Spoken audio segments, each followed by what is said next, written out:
see a red light. I don't see we live. I don't see nothing. Change the format. 12. 12 again, H. Just so you know, H.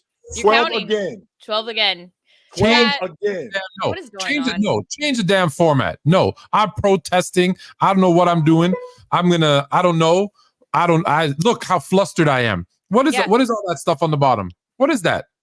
That would be PC merch. You know how many times they ask me what size I am? You and me 10 times. 10 times. Yo, Fluent, Fluent, give me your address. Yo, what size are you? I go, double XL. Double XL. Hasn't changed. I'm a double XL. Till I start getting a little bit more fit. Get ready for the NBA draft. I'll be an XL. But right now, I'm a double XL. What's your address? Here's my address. What's your size? Double XL. Where's my merch? Still waiting on it. What's up? What's up, Shaq? What's up, Shaq? Living it up in my country in Greece. What's up, Shaq? You can come on the show to have some dumb debate about who said what and she said, we said, me said, airing out dirty laundry. No, I want my damn merch. Thank you, FIFA. Unbanned. Why is FIFA banned from the panel, Jay? No, he's trying to say he thinks I'm banned from the panel. Right. Well, we're not supposed to say that live. I'm going on the damn panel. This show's better than the panel. I ain't going on the panel. All right, Fluent. Test of your greasiness. The panel will be lucky to have me. You know why? Because I'm part of the greatest game. The greatest game. Okay. Pronounce. Gyro. It is pronounced gyro because you people who say gyro don't know the Greek. Okay, me and Giannis will tell you. It's gyro. Why? Because gyro means around. And the gyro, if you've ever seen it, spin around when it cook. Okay, gyro, around. It's the meat. You have nothing. Yeah. Doesn't matter. I trust that. I've been saying it wrong all this time. So gyro? Gyro. Oh, gyro. One of them gyros. Gyro. That's what it is in Jersey, a gyro. Apparently, no. Well, maybe what happens in Jersey stays in Jersey. That's not what it is in Jersey. Well, what's up, chat? I know a lot of you guys are probably have one eye on the in-season tournament. Jay was just counting out how long it takes Giannis to take his free throws because we all know it can take a while. So, Jay, do you have a problem with that? Those 12 seconds you're counting out. Yes, that's why we have officials out here. Just so we know, you get 10 seconds at the free throw line. Mm-hmm. You don't get 12. You don't get to go to the free throw line and shoot whenever you feel like it. No. There's an official. How many steps do you get? Well, I'm a little foggy on that too, because I think that how many times can you dribble, stop, dribble again, and keep going? Okay, well, you can't dribble, then stop, and then dribble again. That's a bold-faced line. I'm going to tell you why. How many times can you put your hand completely under the ball so that it stops, and then push it forward and dribble again? You can't do that neither. Are you sure? Because his way, slapping at the ball, it's loose. Giannis has got it. Clicks him from behind. Giannis. Okay. Well now, just on that play, just so we clear, Age. Yeah. Just because I walk out the store without paying for the stuff doesn't mean I didn't steal it. Okay. Facts. And just because it wasn't called does not mean it's not a violation. I just want to be clear. I'm going to play that again. And I want all you guys, because I heard this. I was going to cuss. I won't cuss. But I heard this person who used to play basketball at a very high level, like NBA level, is now a commentator for the Phoenix Suns. I'll let you figure out who that is. Say, what a beautiful play by Giannis. Oh, man. Oh, he was glazing Giannis for about 20 minutes. How incredible. One dribble. Oh, and he went from foul line to dunking it. How amazing. How incredible. Oh, bro, he dribbles the ball. I'm going to play it again in a second. But first, I'm going to tell you and then watch, because I think people watch without knowing. He dribbles it with his right hand, switches to his left hand. Under the ball, his hand is. He cups it, brings it around, dribbles, and then, listen, incredible long strides, and the rest is amazing. But before he ever got to do that amazing play, it would have been called for, back in my day, double dribble. And then carrying. He had both on this one play. So watch it again. I don't know if I can do slow motion, but at least I can play it. In his way, slapping at the ball. It's loose. Giannis Giannis has got Hold on. Well, I can't do slow motion. Oh, y'all in trouble now that I know how to do this. Okay, so here he gets the ball right there. He dribbles with his right. You see it? Picks it up with his left. Now watch right there. See how his hand's completely under the ball? Yeah, and he's then still carrying it. Yeah. Right there. He totally scoops. You can see his arm. Threw it. He grabbed it back here and threw it. That's a carry. Whoop, at half court. Look, that's amazing. Hey, the rest is amazing. 3. The rest is phenomenal. Don't get me wrong. wow. The rest is phenomenal. Now, but that's called a gather. He double dribbled and carried the ball before he ever did that amazing 2 strides to the dunk. Now here's the question, Tom. Here's the question. The first dribble, the first dribble, which was with his right hand, did he have control? Did he have possession of the basketball? He dribbled the ball. It could have been a tip. Was he in control? No. Dribbled. He went like this. I could tip the basketball like a steal. I could tip the basketball, and in the process of me tipping it, I don't have possession or control of the basketball. That's fair. That's fair. That's the first part. The second part, with him cupping the basketball, he did throw it. He did throw it. Yes, he did. He cupped it and threw it. He did have possession of the basketball. Now, the third part, what we don't talk about nearly enough, the new NBA rules, well, what we have is called a gather step. Yes, I know you hate to hear that, Tone. I hate it too, but it's called a gather step, which would explain why Giannis can run from the half court line and get to the rim in only one dribble. Don't get me wrong. There's a reason why they call him the Greek freak. He is a freak athlete, no question about that. But one dribble from the free throw, from the half court line to get all the way to the rim in one dribble, I'm not sure I'm not sure how legit that is. I get I'm about to sound like Eddie Oldhead, if you remember my alter ego. I get it. I'm going to sound like him when I say this right now. But if the players today are so much more athletic, so much more talented, so much more skilled, why do they need an extra step and the ability to carry?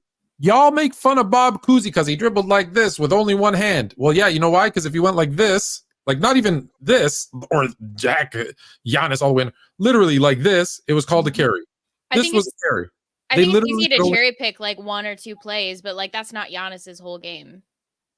Do you want me to show you 8 million plays where people have every crossover you see in today's NBA is a carry? No, I'm saying you can do that with multiple players across the board 100%, but it's not like there was no flaws in the games back then either. It's just as things expand and as no one's saying there's any flaws. I'm not saying there wasn't flaw. Of course there's flaw. Everybody's flawed. My point is, when I hear people say, oh, look at the handle of the guys today, it's so much. Well, sure, because the rules don't apply anymore. Look how he goes from center to a dunk. Sure, he's taken 4 steps. Sure, he dribbled the ball twice. Sure, he carried the ball and threw it forward. Like, sure, like all I'm saying is this. When you watch old footage, and when I say old, I mean 50s, 60s, 70s, 80s, 90s, 2000s are now being considered old. And today, just remember, when you see someone as phenomenal, I'm not knocking him, he's phenomenal with the pill. But when you see someone like Kyrie and you're like, wow, Kyrie, whoa, just remember, they weren't allowed to do that then. That's all. That's all I'm saying. Is that, could they have done it? Maybe, maybe not. But if they were allowed to even try it, maybe they could have. I don't know. That's all I'm saying. But that, again, let me give you an example. I was playing ball on Friday night. Get the rebound. I turn and oh no, I'm sorry. I was driving to the hoop and I cross over this guy and he slaps my arm right here, right on my forearm. Like, I mean, and this dude's big. This dude is taller than me. He's bigger than me. He's a tank. Hits my arm, and of course my arm goes whoop, and he gets the steal. I don't call fouls because that's not who I am. No blood, no foul. That's kind of for me. I'm a 90s baby kid. What can I tell you? I'm not a 90s kid, but you know. I was gonna say. I'm trying to make myself younger. My point is, I don't call a foul, and I say nothing until a guy on the bench on his team goes, "Good defense, baby." I'm like, "Good defense." I got his hand. I literally have his print on my forearm. I'm like, "That's not good defense." That's just me not calling a foul. And we got into it a little bit. And that's what it reminds me of with this. I have no issue. Look, the rules are the rules, and Giannis made that play, and there was no call. Nope. Don't sit there for 20 minutes. You know who you are on the Phoenix Suns going, oh man, it's so amazing. It's so beautiful. Like, he's just like, I believe, what's the term you guys, glazing him? Beautiful. And he's just sitting there like, beautiful. Like, no, he did so many things wrong there. Just be like, hey, he got away with one. Look, hey, it was nice. That's all I'm saying. Just like he didn't make a good defensive play, he fouled the crap out of me. Same thing. Giannis got away with one. Look nice. That's all I'm saying. Just call it for what it is. All right, I'll shut up now. All right, so we're going to move on to, obviously, the in-season tournament because it's going on right now. It was an early game. Some of you guys might have seen on Twitter where there was the photo of the crowd and, like, nobody was there because it's at 2. So I don't know why they did it so early, but either way, this game has been insane. Jay, I know you've had your eye on it. What have you seen so far? Pacers have been in the lead since halftime. They had built quite a big lead by halftime. So what do you see going on through the rest of this game? What have you liked? What have you disliked? And who do you think is going to win? Sorry. I'm just sorry. Whatever that stream elements is that says send super chats via Cash App, do not do that. Let me block that person. Do not send anything to. No, that's us. That's us. It is? Yeah, yes. I think that. Yeah, that's our bot. We just started doing that. Are you sure? I'm pretty sure stream elements is that. Yes, I think so. Sure? I must be out of the loop. My bad. Okay. All right. I'll shut up. Keep going then. Good catch. Yeah. TJ McConnell has been huge as a dirty work guy for the Pacers because to start, the Milwaukee Bucks came out flat, and Indiana came out to play. They play fast, as we know. They play fast. Not only do they play fast, they play with a furious pace. They're going to make you play fast. And Milwaukee came out flat, and they just didn't look like they were ready to play. They showed up in the in the third quarter and outscored them, I believe, by 15, and they actually got going. Giannis got going. He had Naismith. Didn't come out ready to play. Weren't they up like 8 early? But they didn't come out ready to play. No, absolutely not. They dug themselves in a deep hole, and digging themselves in the deep hole, they ended up by -12 at the half, and that was largely due to letting Indiana speed the game up. Not just letting Indiana speed the game up. Their transition defense was terrible.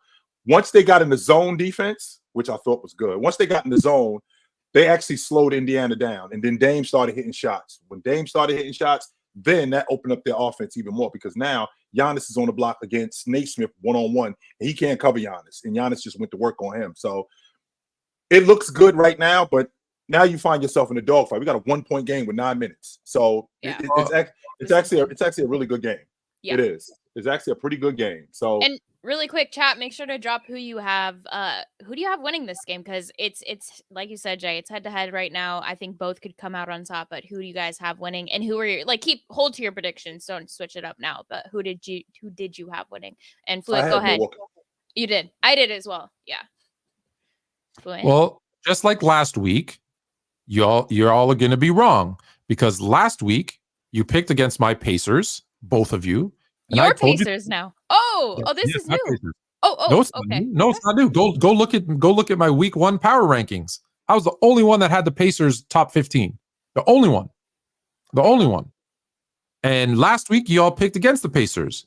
So they wouldn't even been in this position if we went by you guys. I picked the Pacers to be in this situation, and I'm picking the Pacers to beat the Bucks again because I still have no faith in their perimeter defense.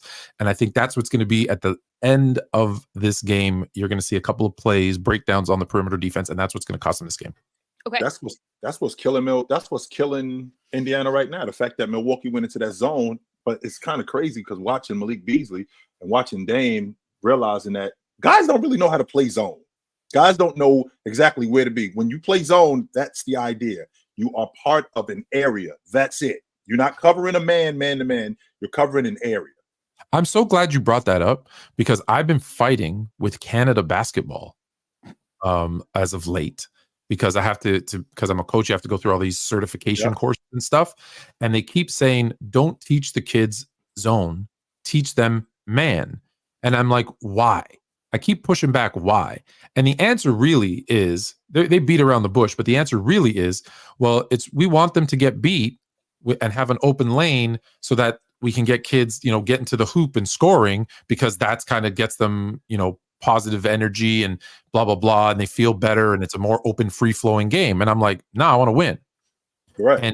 And I want them to know how to play zone, and zone requires much more discipline. Because man to man, you see, especially with kids, they just run around like a chicken with their head chopped off, just chasing. And I'm like, but zone, like you just said, NBA guys sometimes struggle with, because you have an area, you have to man with the ball, you're on him, you're in help, you're shifting him off and passing him off to another defender as you move that person into the other defender's zone, right? And there's a lot of communication and discipline. That's actually harder. So I said, if I could teach my kids to play proper zone, that discipline and that type of communication, the rest of the game, just slide that door open, bud. The rest of the game becomes significantly easier. And then man to man, well, what's the difference between man to man? How do you play man to man?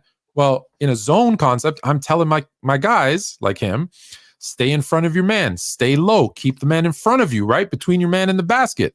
Well, what are you doing in man? It's the same principles, except now you're just staying with that one person versus guarding a zone. So I'm like, I'm the exact opposite. I'm like, teach them zone first and man to man second. Actually, Mrs. Fluent opened my eyes to that too. I'm not going to lie. She's the one that said, hey, and I was like, oh yeah, you're right.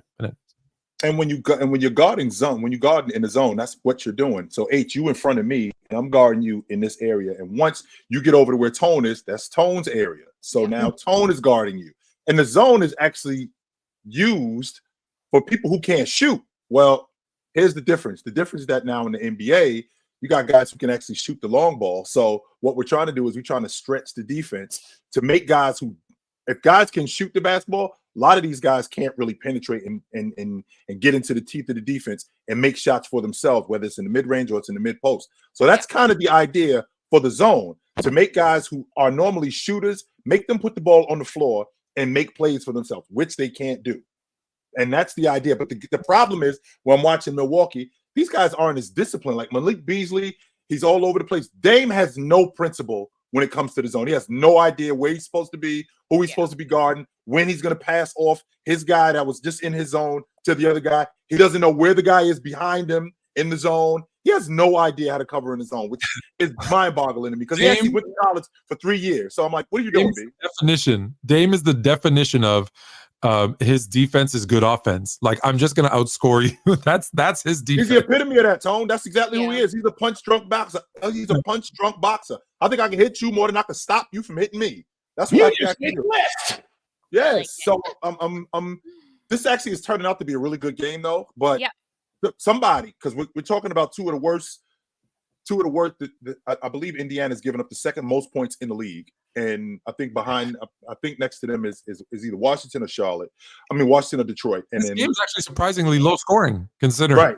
Right. And that's what I'm saying. Somebody's going to have to come up with stops, because, I mean, this is probably going to be a 110, 115 game. So because of that, somebody's going to have to come up with stops.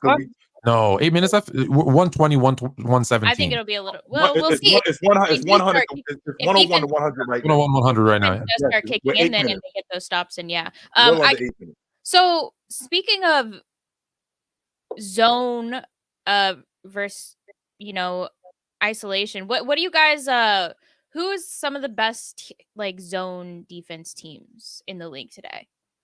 Who do you think? The Lakers play a really good zone. Let's see. The Knicks play a really good zone. Miami last year plays a really good zone. I would say the Raptors under Nick Nurse last year. I haven't seen it as much with the 76ers, but last year Nick Nurse is a wizard. Like, he's got 17 different versions. Yeah. Right? The one that brought back the box and one, and he's got like a 3-2, a 2-3, a 1-4, a 1-3-1. Like, he literally has every, and he's got matchup, trapping. He's literally got every zone concept down. So he's phenomenal. Denver plays a really good zone too. And again, the point of the zone one is to get guys who can't shoot. That was the original point of the zone, is to get guys who can't shoot to shoot the basketball. And number two, we got guys weak that can't guard one-on-one. So we get to protect these guys when you play in the zone. So if Tone's not a really good one-on-one defender, well, what we're going to do is we're going to put Tone in the zone. I'm using Tone as an example. That doesn't mean Tone's a good. So that hits home a little bit too hard there, Jay. Yeah.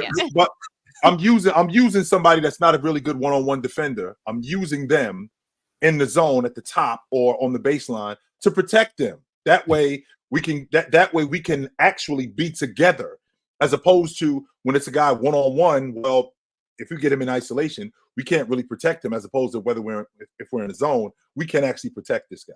Well, the NBA though too, this is a little conspiracy theory-ish, but I've heard enough reports that I can believe it to be true, is when they kind of made the shift.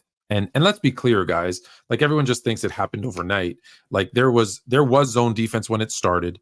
Some traditionals said, no, basketball is meant to be played one-on-one, and they kind of eliminated the zone. They had the illegal defense. But even with the illegal defense, there was zone concepts, and there were certain things you can get away with. There was disguised zones, etc. And then as they started to ease up on the zone, the thing that I kept hearing, and you hear it now sometimes as well, is like a player like Shaq was so dominant that they were like, hey, let's let the zone be a little bit more. And I think that actually played a role in them going, forget it, let's just allow them to play zone, was so that a guy like Shaq couldn't just really dominate, because now you could double him, right? And you front him and one in front, one behind.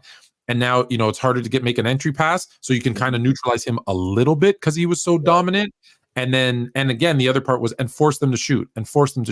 Because at the time, they went from when NBA started the 3-point shot, it was like 2-3 a game at like 20-something%. And at the time when the zone kind of started to come in, they were shooting 10 or 15 a game, but they were still at only 32, 33%. So to force them to shoot was okay. The problem now is, you're forcing them to shoot. Well, yeah, they're going to shoot the heck out of the zone because they're shooting from the logo and they're hitting like 40%. Well, now you got to change up the way that, and the defense will adjust, but that's what makes it so hard now, is they're shooting a guy that's not known for 3-point shooting. And I just saw the stat, that's why it's fresh in my head. Scotty Barnes of the Raptors shoots at home 46% from 3. Right? Like the numbers are ridiculous. Steph Curry has been shooting over 40% since his second or third year, maybe his first year. So you just got to do it differently. But that was part of it too, was to help eliminate the dominant big man, but they kind of went over to Shaq anyways. So yeah. Great points. Almighty Lambo, chill. What's the best zone defense team you've seen? Well, Syracuse did a really good job in the 80s and the 90s with zone with Coach Jim Boeheim. But the best zone defense I had ever seen was UNLV in the 90s with the amoeba defense. It looked like it was 8 of them out there. It looked like they just were all over the place. And they just covered so much ground with Larry Johnson and Stacey Augmon and Greg Anthony. I mean, and Moses Scurry. These guys, they were all over the place. And they made they made offenses just look inferior. They made shooters, like when they played against Arkansas with Lee Mayberry and Todd Day, they made them look like a high school team. That's exactly what they made them look like. With just with that zone defense, not only the way they shrank them, but also how they just made them completely irrelevant as shooters, because they were able to close out. They were able to get to wherever they needed to get to. Not only that, they were able to close out. They were able to contest shots, and whatever that zone offense was, it completely got shut down. So if I had to think about one defense, it was probably the amoeba defense, because it looked like instead of 5 guys, it looked like it was 8 guys out. Okay, I want to move on to the second matchup. I'm not going to say I wasn't excited for this matchup. I absolutely am. Right now, Pacers are up 1 point. We got almost 6 minutes left. This game is insane. But I want to get your guys' predictions, thoughts on Lakers versus Pels. I'll start. I think this is going to be a close game, which is why both of these matchups that we're seeing, I'm glad they worked out the way that they did. I think we're going to get 2 extremely close games. But I am going to roll with the Pelicans tonight. No hate from me, Tank. Don't worry. I love all 4 teams that are playing, but yeah, I'm going to take the Pels. This matchup of Anthony Davis and Brandon Ingram. This isn't Fluent. You had the little bubble pop up. Oh boy. But yeah, I think that's like one aspect of this that's going to be fun. But we also have LeBron James, who has been hooping, and if we can see an Anthony Davis and a LeBron James duo both on, as well as a Zion and a Brandon Ingram duo that's both on, like this game is going to be electric for sure. Jay, who do you have in this matchup and why? I think that both of these teams are good defensively. As you know, I'm a big Herb Jones fan, and I think that him on the perimeter, trying to deal with LeBron James, him on the perimeter dealing with both James and Austin Reeves, I think he's going to give them a lot of trouble. But I think James and Anthony Davis in particular, I think that he, being the anchor of that defense and having Vando back, I think they're going to slow them down more. So having Rui back, having Vando back, right? Having Anthony Davis back, having these guys back in the lineup, I think that they can do a better job in dealing with guys like Zion Williamson and guys like Brandon Ingram. I think Vando is going to do everything he can to make it tough on Brandon Ingram. Don't get me wrong. I don't think he's going to slow Vando. I don't think he's going to stop him, but to slow him down and to have Anthony Davis dealing with Valanciunas more than dealing with Zion Williamson, who I think that they're going to jump more than anything. I don't think that they're just going to have one guy dealing with him. I think that they're going to jump him, and I think that the Lakers prevail tonight. I don't think that they handle New Orleans, but I do think that they prevail tonight. Okay. Just because we all know that the Lakers aren't going to be able to get away with the championship this season, they're going to get the in-season tournament. So did you see that? I did see that, Tone. Fireworks. You're having your own little fiesta over there. I don't like this AI. You guys know how I feel. I don't like this. Gotta hold off on this. I hate what I don't like is that it only works when it wants to work. Yeah, it has a mind of its own. It's terrifying. But Fluent, I already. Oh, wow. We already know that's some love for the Lakers, right? You're taking. Hell yeah! Let me just say about your pick. Okay. I stand what I said. Stand on it. We know that this irrelevant in-season tournament, and yes, it's irrelevant, is all made for my guy, LeBron James. Yes, sir. The Lakers are not only going to win this, they're going to win the whole damn thing. Lakers win tonight. LeBron puts up 30 plus. Agreed. What does Anthony Davis put up though? Because LeBron 30 plus, yeah. Anthony Davis, I want to know because they don't win this game if Anthony Davis doesn't put up. Anthony Davis puts up 20 in the first half and 2 in the second half. Okay. Oh, AD. That doesn't sound good, Tom. That does not sound so good at all. With that, do the Lakers win this game with Anthony Davis scoring 22 points? No, they don't. 22 points. It depends on what else he does. I mean, if he's 22, if he's 22, sure this is our thing. Okay, I'm sorry. It depends on what Anthony. Yes, it is, Tom. Yeah, this is us. This is us. Yeah. Guys, just is that your PayPal account, Haley? Tell us the truth. Because it says PC for 1. I can definitely drop mine though in the comments. No, I know it says PC. I know it's mine's at SportsFluent, FYI. It's at my PayPal's at SportsFluent. Thank you very much. PC show 1. Is it because we're the number 1 show on PC? Is that I'm trying to be? No, this is just super chats via PayPal. So if people can't connect to YouTube, I guess I think it's because YouTube actually takes more money. So I think you get more if you send it directly to the PayPal. But I'm not 100%. How do we see the question? I gotta go back. This is what I gotta do. I gotta go back. I gotta go back just to make sure that because I saw this. I mean, I did see this earlier today. So I did. I saw this earlier today when we was doing it. I saw it earlier today, and I'm not. I gotta make sure because Ron did. Like I said, Ron did tell us that this was going on. And there was a different way. The only person I see is FIFA Boy saying, Fluent's such an old head. Yes, it's us, but I don't know. That could be FIFA Boy's PayPal account. And if you're just going to throw away money to him, you might as well throw it to me at SportsFluent on your PayPal account. Oh, Claire just said it's us, so we're good. Okay. Be good. Just making sure. All right. Just making sure because I know I saw it earlier. I did. Nobody ran it by me. Yeah. Okay. All right. So Fluent, go on with your. I think everyone's back on the Lakers. I think they've set up the storyline beautifully. Yeah. LeBron James questionable for tonight's game. right? With a, I believe it's a calf contusion. And so he's gonna gut it out and bring us Lakers a tough fought victory home against the young Pelicans. Sorry, Artemis Jones, beating the Pelicans and then taking it all the way to victory for the irrelevant in-season tournament.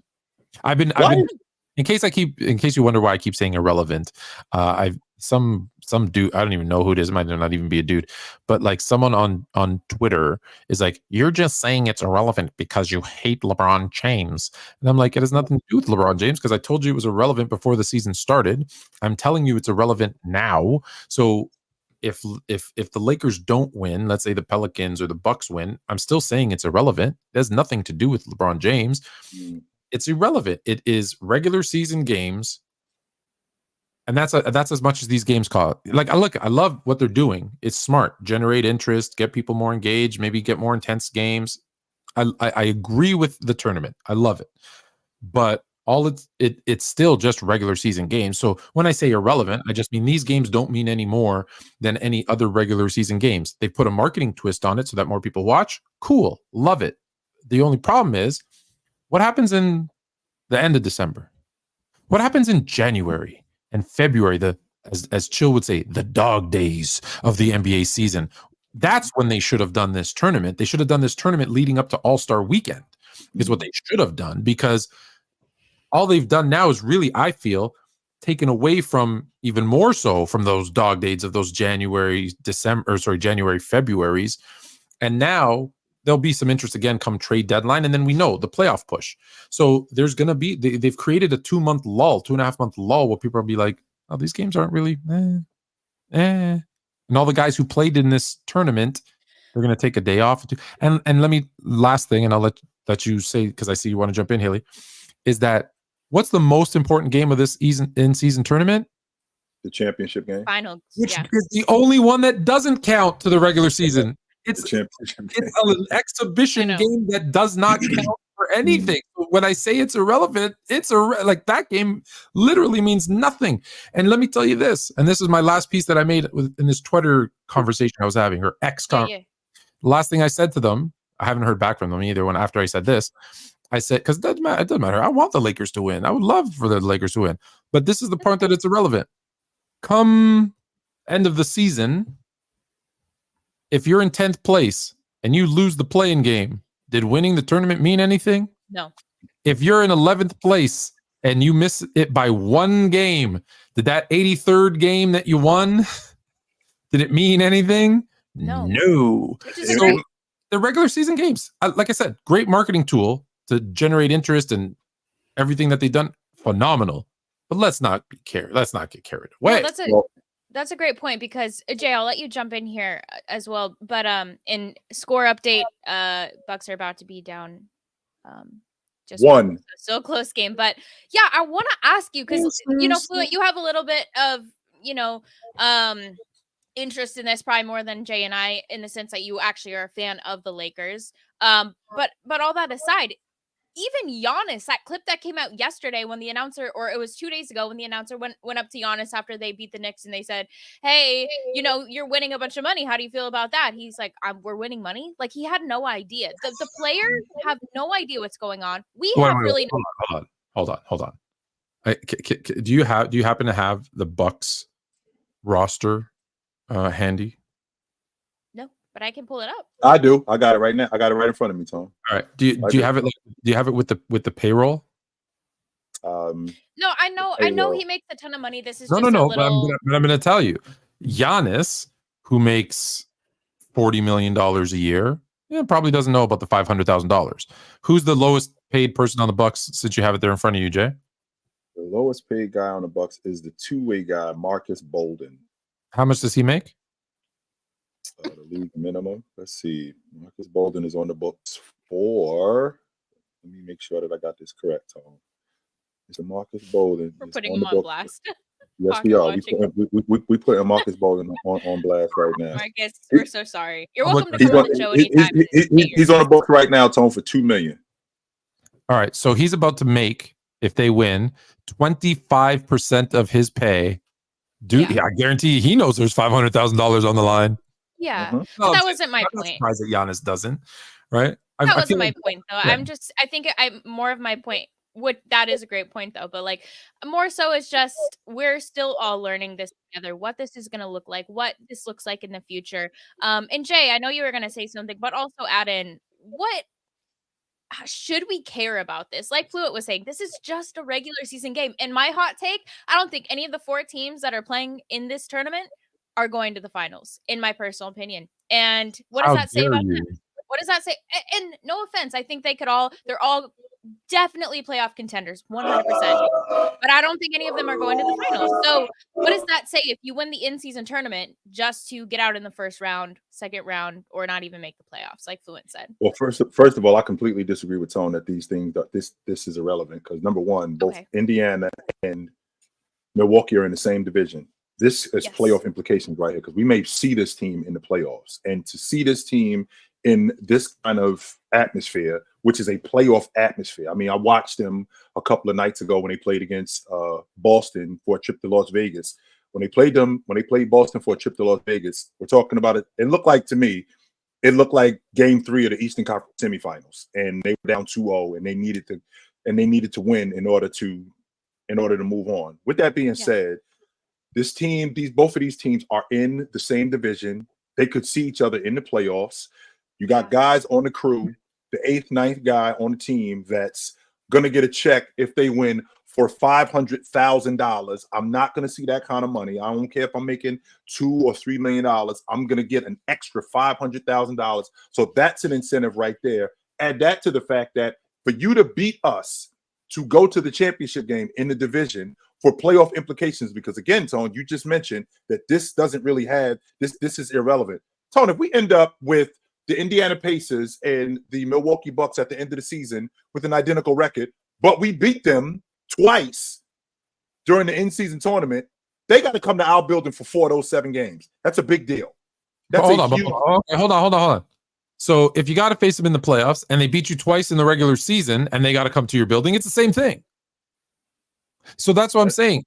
From a marketing perspective, I like it. From a creating tension that wasn't there, I said those things I like, but I don't want people to think that there's any more value to this than a regular season game.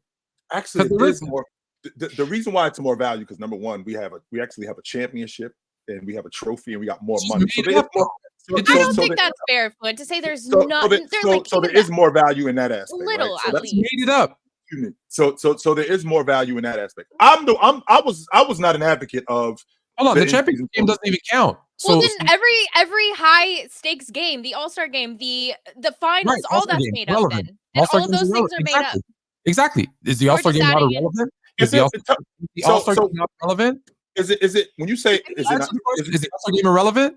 Is the All-Star game irrelevant? It's become irrelevant. It's relevant to fans, but it used to be become more irrelevant. Yes. It's irrelevant to fans because it's irrelevant to players. That's why it became irrelevant because it has no weight on the regular season or the playoffs. And that's all I'm saying. No. It has relevance for their whole career and how the future looks at them. First of all, how are we putting the in-season tournament in the All-Star game, which, by the way, was relevant? The All-Star game used to be the best pickup game on the planet. The All-Star game just wasn't the season. It was not irrelevant to the season. It was during All-Star weekend. It was one of the biggest things that people cared about. People don't care about the All-Star game. You're confusing entertaining with relevant. Does it have any weight to the regular season or the outcome of the playoff? It does have relevance to their career because we talk about All-Star games and All-Star appearances for all of time. Their career. So we've made up a tournament to give people more accolades. That's even worse. That you just made it even worse. So let me make sure I'm getting this correct. So Tone's point is that we're making this more than what it is because it's irrelevant to the regular season because it doesn't mean any more than any other regular season game. Correct. That's number one. And number two, it's great for marketing, which I disagree with because when they actually served Milwaukee, they beat them by 10. And don't ever bet against me. Stop betting against me. You're They actually served Milwaukee. But with that being said, for this to not mean anything in terms of regular season, That's just not true. And my point still stands that these guys both play in the same division. This game might not be as intense in December if it wasn't for the in-season tournament and $500,000 and being in Vegas. It wouldn't be as relevant. It wouldn't be as intense. But the fact that we do have this going on, it's boost revenue. Not only has it boost revenue, it's boost viewership. And because it boosted all of those things, these guys now play harder. We still have playoff implications here because we're talking about two teams, one in the Eastern Conference, two in their division. And if the Milwaukee Bucks lose to the Indiana Pacers twice, and one of them is in the in-season tournament to go to the championship game, that's a confidence booster for us. We can beat these dudes in a playoff atmosphere like what we're playing in right now. And on top of that, we could also beat these guys on the road because the last I checked, we are not playing in Market Square Arena or in Indianapolis. We're playing in Las Vegas, which is not our building. My point is, so all the points that you made were the ones that I made. It's good for marketing. It's good for making money. I love the fact that it increases the intensity, but the weight of the game is still of the same as a regular season game. It doesn't hold any more weight. I understand what you're saying, and I don't disagree with you about the intensity being the money, and that's what I said. It's for all of those things. However, this one game counts the exact same as the first game of the season, as the 20th game of the season, the 40th game of the season. It holds the same weight towards their regular season outcome and to the playoff picture, because whether it was this game in the in-season tournament or another game outside of the in-season tournament, if they won those two games, it's still the same value to the regular season. I, again, agree with the marketing and the intensity. That's why I say I liked it. I didn't say I didn't like it. I said I do like it. But I don't want people to think, and in the championship game, again, the accolades that Haley was talking about. So if someone's going to play a game outside of the regular season and win an in-season championship, and when their career's all said and done, and you're comparing Victor Wembanyama to Bronny James in 20 years from now, you're going to say, well, yeah, Bronny won more finals MVPs and championships, but Wemby has six in-season tournament championships and MVPs, and Bronny James has none. And I think that is a travesty. A travesty. And I mean, Jay, go ahead. I'm sorry. Well, Jay, I was just thinking, like, that is a good point because, or I guess, how do you value? And you guys have lived through the addition of the play-in game, the addition of new things in the All-Star games, right? Like, you've lived through these added experiences and what it's like from fans. I think most fans, when the in-season tournament was introduced, most people were like, "What the heck is this?" Like, you know, that we have to like get a few seasons in to really grasp what this means. And they're going to change it. They're going to change it. 100%, because there's not enough incentive, in my opinion. I mean, at $500K, hey, I'd take it. But, you know, I think they'll add things, maybe more playoff things or of that nature. But, Jay, what is your thought on adding more accolades and what that means? Are people really going to value that in the future? Do you think the in-season tournament, is it going to catch on? Like, how do you value all that? Absolutely, they're going to value it more. Let's be clear. In 82-83, before the 82-83 season, we didn't have a defensive player of the year. Before the 85-86 season, we didn't have a sixth man of the year, but we have that stuff now. And that stuff now goes into when we're talking about a guy going to the Hall of Fame, when we're talking about a guy in terms of how good he's been and how good he's going to be. All of this stuff matters. So I'm not mistaken. I was on here with both of you with a certain Sarah Spain saying that in a couple of years, we're going to have a conversation about the finals MVP and the three-time tournament, in-season tournament. I know you hate it, Tone, but we're going to have that conversation in 15 years. Yes, we are. Yes, just like we had.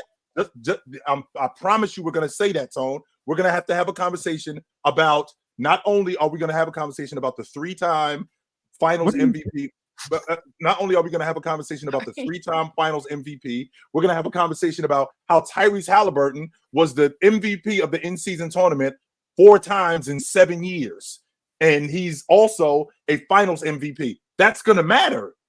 Just listen to what you just said. That's going to matter. That's going to matter. We are going to have to talk about a finals MVP compared to an in-season tournament in December. MVP. Wait, can I interject really quick before you get your point off, Fluent? Do we value the Western Conference Finals or Eastern Conference Finals championship MVP? Do we value those MVPs? Absolutely, I do. No. Yes, I don't. Jay, I do too? But like, do we Yes. actually use those? I've never heard somebody use those in Yes. conversations. Who are the last 3 Eastern Conference Finals? The reason why you haven't heard anybody use it in conversation, because it just happened. Wait for about a decade or so. Okay. Then it's going to matter even more. Add that to the fact that, Tone, the Western Conference MVP is the what trophy? I don't even know. It's the Magic Johnson trophy, and it's a big deal. The fact that his name is on it, it's a big deal. Just like the Eastern Conference champion MVP trophy. I didn't even know Magic. That's because it's right now. But I'm saying in years to come, this stuff is going to matter. And in years to come, when this stuff, when we have these conversations about the 3-time Eastern Conference championship MVP and the 2-time finals MVP, plus the in-season tournament MVP, that's going to matter. We're going to have these conversations, because this stuff right here is moving the game forward. This stuff right here is making the game more profitable, not just more profitable, more watchable. Tone, you don't care about the Indiana Pacers and the Milwaukee Bucks in December. No, you don't. Yes, I do. But hold on. Let me address not as much as you do. Not as much as you do in April. I bet you that. Let me address Joe yelling in the chat. We've all said we like the fact that it increases the intensity and it makes it, a higher level of play. The issue is that after this weekend, then what? You've now downplayed the rest of the games until it matters again in April. That's all you've done. And I have no problem with the intensity going up. All the good stuff that it brings, I love. My issue is with Jay over here, who's now saying we're going to have to count those accolades like they matter. We're going to have to. Yes, we're going to have to. Hold on. Let's be clear. The team that wins, or the 2 teams that play in the championship game, whatever they do in that championship game, do you know where the stats count? Nowhere. They don't go into a regular season stats. It's not a regular season game. It doesn't count towards the standings. The in-season tournament? Yes. The in-season tournament. The championship game is game 83 for those. The championship game, but the in-season tournament, this does count towards just the championship game where you're going to crown a in-season tournament MVP. That game doesn't even count as a regular season win, and their stats don't count. I don't understand why. Maybe that's a union thing. That's probably. I don't understand. I don't know. I'm just saying. Maybe that's a union thing. Okay, really quick, because this is good stuff. But I want to know, guys. Can I actually say something really quick before we continue this? Because I want to give my guy his flowers. Yes. Because the fact that Haliburton went 27, 15, and 7 with 0 turnovers, and 15 assists. 4 times he's done that too. Yo, dude. If he listen, this is a season. I don't want to jump too quick, but if he can do anywhere near what he's doing this season for the entire season and multiple seasons, this kid's fantastic. This kid is elite. Yes, he is. Yes, he is. 100%. He is. And we're gonna get into that conversation. Okay, sorry. No, that's great. Like, we gotta give him his flowers. Wow. We got to give him his flowers, and we'll talk about this game a little bit more. But while we're on this topic, because I want to know, chat, like, how are you feeling about this? I think we can all agree it's been a success. Fans have bought into it. Obviously, it's made money. It's been exciting. It hasn't felt too forced, like some of the things the NBA tries to introduce. It's been great, I think, all across the board. And I love seeing teams like the Pacers, teams like the Pelicans, paired with these contending recent champs in the Lakers and the Bucks. Like, it's just perfect all around. But I want to know, do you guys value, like I asked, the Eastern Conference Finals and the Western Conference Finals chips or trophies? I don't think we talk about those. And I want to know, do you guys think, just put a, yes or no, because I don't think we talk about those things enough. And Jay, I think what I'm hearing from you is you do value those things, and you think those things should be valued more in conversations, not just a chip. And I think we can all agree, because Bill Russell would be the GOAT if that's all we valued. But Fluent, it sounds like for you value that high stakes game of being in the NBA Finals more than anything else. And I think we can all agree on that as well. So where's the middle ground here? And that's the thing. You got to weight them differently. And you have to. A Finals MVP is worth more than an Eastern Conference MVP is worth more than an in-season tournament MVP. Like, you have to weight them differently, because there's difference. Like, just think about this. The in-season tournament winner champion, MVP, could be on a non-playoff team. Easily. Last year, the Utah Jazz, how'd they start the season? Phenomenal. If there was an in-season tournament, they were playing so well, they could have won it and then missed the playoffs. That's what I'm saying. Yeah. That's what drives me crazy is now people are saying, well, look at Lauri Markkanen, 4-time in-season tournament MVP. Yeah, he never made the playoffs, but hey, and I can't, I'm sorry. I won't accept it. Okay. Well, number one, short tone, the Eastern Conference. Now he's short tone. The Eastern Conference Championship or the Western Conference Championship MVP isn't valued as much as the Finals MVP. However, it does matter that we got there and how we got there and who got us there. That's a big deal. Just like it matters that the NFC champion has a trophy. Just like it matters that the AFC champion has a trophy. Because it's not easy getting to the bowl game. There's a reason why teams only get to the bowl game one time in their careers. It's a reason why guys get to the bowl game and never get back. There's a reason why guys get to the Western Conference Finals or the Western Conference Championship and you never see them again.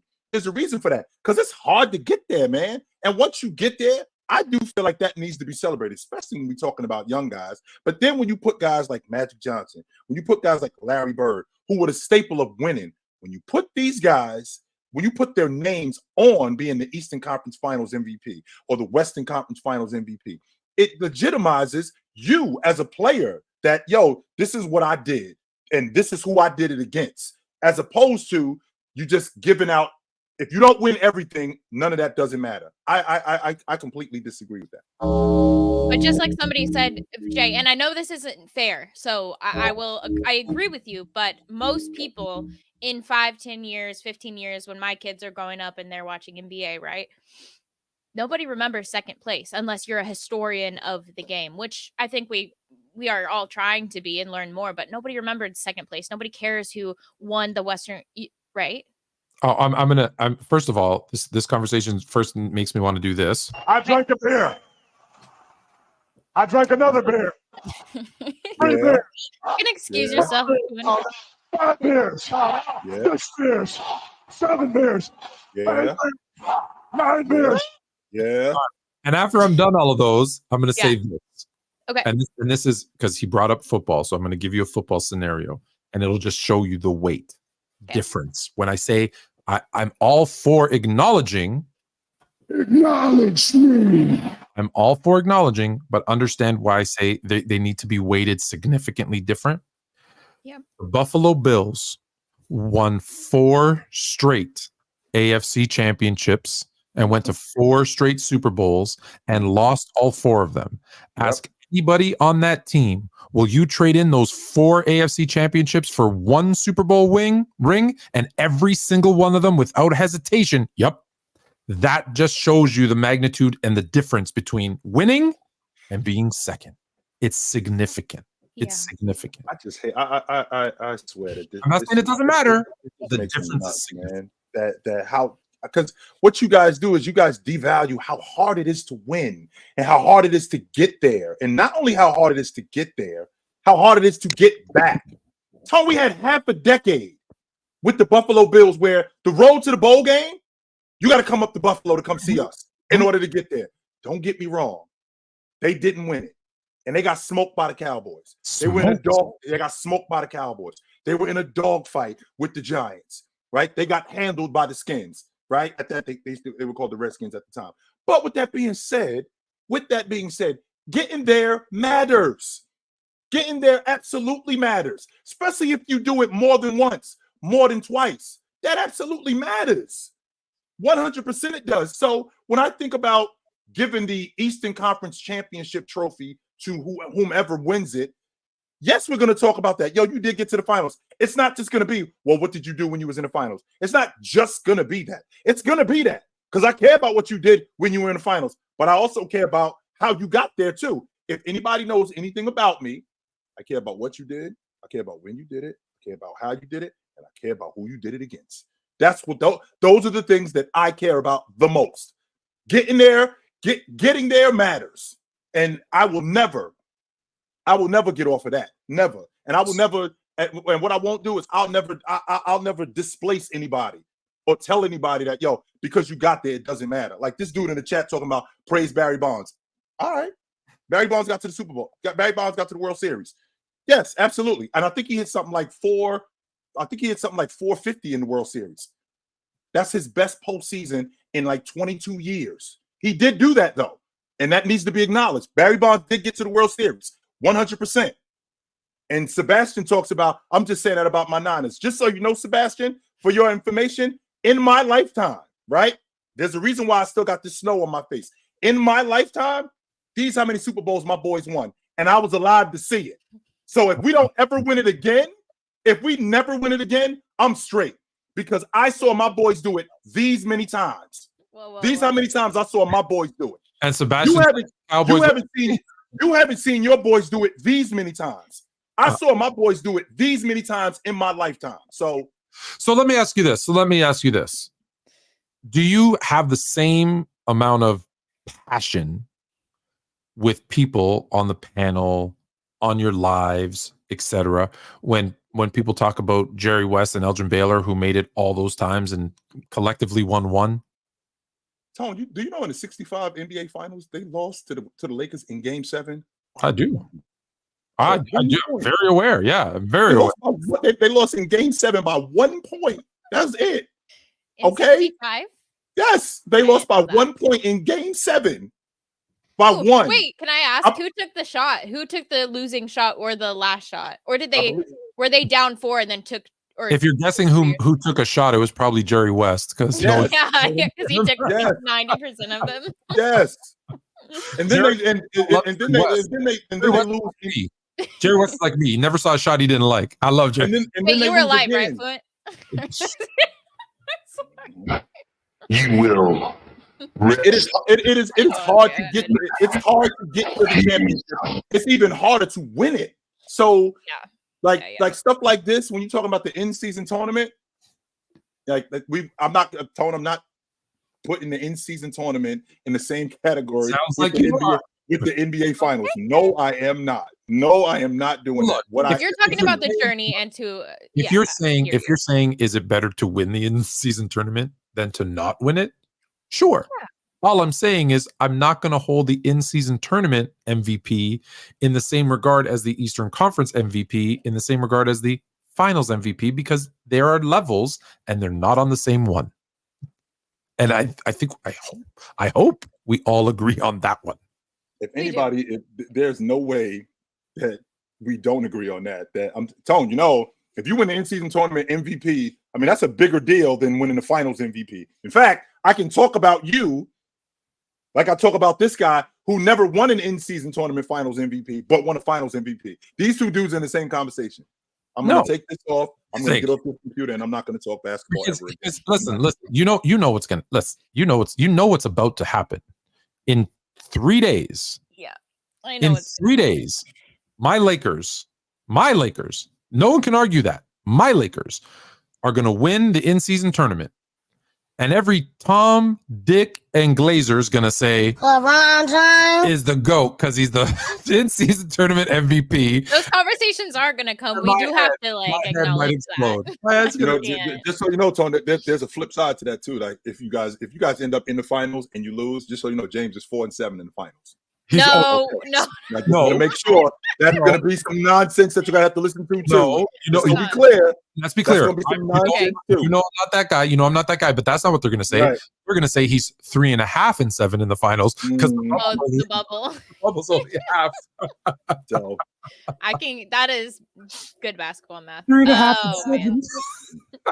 That's suspicious. That's weird. It's weird. It is. FIFA.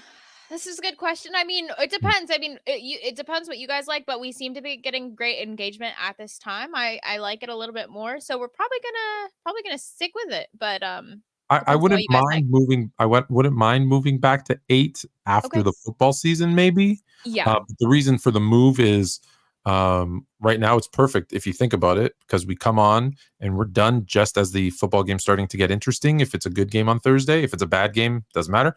But also, Like this Thursday between the Patriots and the Steelers. Nobody want to watch that. No, yeah, no one's gonna watch. That game's gonna be like 3-2. 3-2 is gonna be the 5, maybe 5-7, like 5-4. Okay, yeah. Okay. No, if anyone hits double digits, we're gonna be surprised. Oh yeah. 6-0. What kind of game is that? But anyways, the thing is, look how perfectly like we plan this in-season tournament. Game ends. It was supposed to end around 7:30. The next game doesn't start till 9. What do you got right in between? The best show on the internet, really. The best show, period, I think, is Fluent and Chill. Like ESPN got nothing. PC's good. Don't get me wrong. Our network's fantastic. But Fluent and Chill is like, that's why it says PC1, right? Go to your app and hit PC1. And if you guys agree, get those likes up, please. Get those likes up. You guys have been slacking it, and it's okay. I'll let it slide this once, but I need you to come through for me. Just remember, if the likes don't go up, I start telling you guys stories about my travels. And H Boogie, Tony Tone, chill in the house. Oh, okay. There we go. Mello. Halliburton continues to prove Ticket wrong. Another 15 assist game with 0 turnovers. What more does he have to do? You got to give we did, Tone, if I'm not mistaken. Tone, do you remember? Just maybe about a year and a half ago, a little longer, a little shorter than right after you and I met. What was the logic on Ja Morant? What was the allure about Ja Morant? Because super athletic, exciting to watch. Yeah, absolutely. Yeah, he's in the league MVP conversation. Yeah, absolutely. And then what happened was some nonsense that he got himself into, and then the league had to reconsider what they were doing. Can we? And that's not to say that, because I don't think Haliburton is anything like that. No. I don't think he's anything like that. I think he's definitely more grounded. I think he's definitely more of an adult. So I don't think he's anything like that. However, we do need to see more of Tyrese Haliburton in order to push him to the front of the line, as opposed to a 17-game sample size. All right, Tyrese Haliburton is arguably the best point guard in the NBA, and he's first team All-NBA. Whoa, hold on. Why do we need more? Why do we need more? Yeah, why do we need more? Because, you know, I'm about to go on a troll here. Why do we need more? Because people said Wemby's top 10. He hasn't played a game in the NBA. They say Luka's better than Larry Bird. He hasn't done jack squat in comparison in terms of in the playoffs and winning anything. So that's the narrative now. It's you see a guy have a good game and they're the greatest of all time. So I'm not surprised that Haliburton's now is the greatest point guard ever. Why not? He's the GOAT. He just jumped Steph. He just jumped Stockton. He just jumped Chris Paul. He jumped Magic. He's the greatest ever. I've never seen Magic have 15 assists and no turnovers. Right? He's tragic Magic. He stinks. He couldn't score 27 points. Get out of here. Haliburton's the greatest of all time. That's not ridiculous. That's not ridiculous to say that. Even Jay agrees with me. That is absolutely ridiculous to say that. Absolutely 100%. But that's the narrative, right? That's what we keep hearing. It is. And we live in a microwave society. Not only we live in a YouTube microwave society where everything is right now, and it doesn't matter to the masses what you've done over the course of time. That doesn't matter. To me, I care about what you've done over the course of time. Don't get me wrong. I get emotional watching this kid because he looks to me, Tone, like he's bringing back the old lead guard. That's what he looks like to me. He looks like somebody he looks like somebody that, you could get behind it. There's a reason why Indiana extended him max money, and it's making sense. This is your franchise lead guard. No question about it. We can build our unit around him. And on top of building our unit around him, Tone, Indiana doesn't really look like a bad place to play as opposed to Utah, as opposed to when Indiana's good, is it still called Conseco Fieldhouse, but it will forever be the Fieldhouse? No more. It's not considered. It's not Conseco Fieldhouse anymore. I don't care what it's called. At the end of the day, when Indiana's good, there's very few places in the NBA that are better to be a home team good in. That crowd is. They back their winners. But are we going to have a conversation about the whole, because wasn't Haliburton kind of not a throw-in, but in that trade from Sacramento? Mm-hmm. Yeah, I've been seeing, and see, moment. this is another what you're talking about, Jay, the microwave society where it's like, Mhm. oh, they, Sacramento who got traded the wrong point guard or traded the wrong point guard, No, they didn't. No, they did not. Come on, let's not do that. Let's not Mhm. disrespect Gear and let's not disrespect Haliburton. Like, Yeah, but let's why? not do that. We didn't. Not everybody's going to be at the same level at the same time. And in fact, I think they actually are. I think they're both playing at such an elite level and they're both getting better and better. I think another conversation we could have is teams missing out on Haliburton in the draft, like my Warriors. But I don't think it's fair to say it was wrong. But Fu, what do you think? Do you think Sacramento made a mistake there? No, I like I said, the reason I brought it up is I know people were going to start to, but I think Fox is the right fit for that team. Yeah. And I think Haliburton is the right fit for the Pacers. I think very rarely does it work out, well, but it did. I think both teams got to have exactly what they should have. Yeah. And I think these guys are going to be, you know what? I would love, well, I wouldn't love because it's the Kings, but take the team away, right? I would love to see Fox and Haliburton, going deep runs, meeting in the finals a couple of times. Like I'd love to see a point guard, mono, mono. We haven't seen that, in a while. In a long time, no doubt about that. We have not seen that in a long time, Tom. No, we haven't.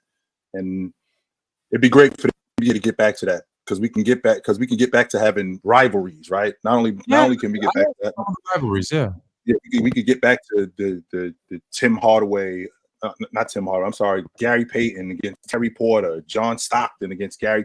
We could get back to those kind of rivalries. That would be great. The problem that we have in today, Tone, is because where we are right now, which is YouTube, not just we on YouTube, but Twitter and all these social media platforms, guys are actually afraid to compete. Guys are actually afraid to go after each other like that on a consistent basis because they really too cool with each other. And don't get me wrong, you guys are friends off the court, right? Because Jordan and Barkley were boys. But there wasn't that much at stake in terms of social media. And they were boys until they got on the court. Right. That's what I'm talking about, Tone. But the thing is how much different would it be if we had cameras back then like we do today? How much different would it be? Because back then, that was all it was. My reputation was my game. That was it. And if you were better than me, if you were a better ball player than me, that was it. My reputation for me was my game. That's all I was. So if I'm going up against Barkley, I'm going up against a better basketball player. I'm going up against a guy that we're basically battling for basketball supremacy here. Even though I think I'm better than him or he think he's better than me. As opposed to what social media is, well, I'm going up against this dude. I already got my shoe contract. I'm going up against this dude. I already got my McDonald's deal. I already got my car. I already got my car endorsement.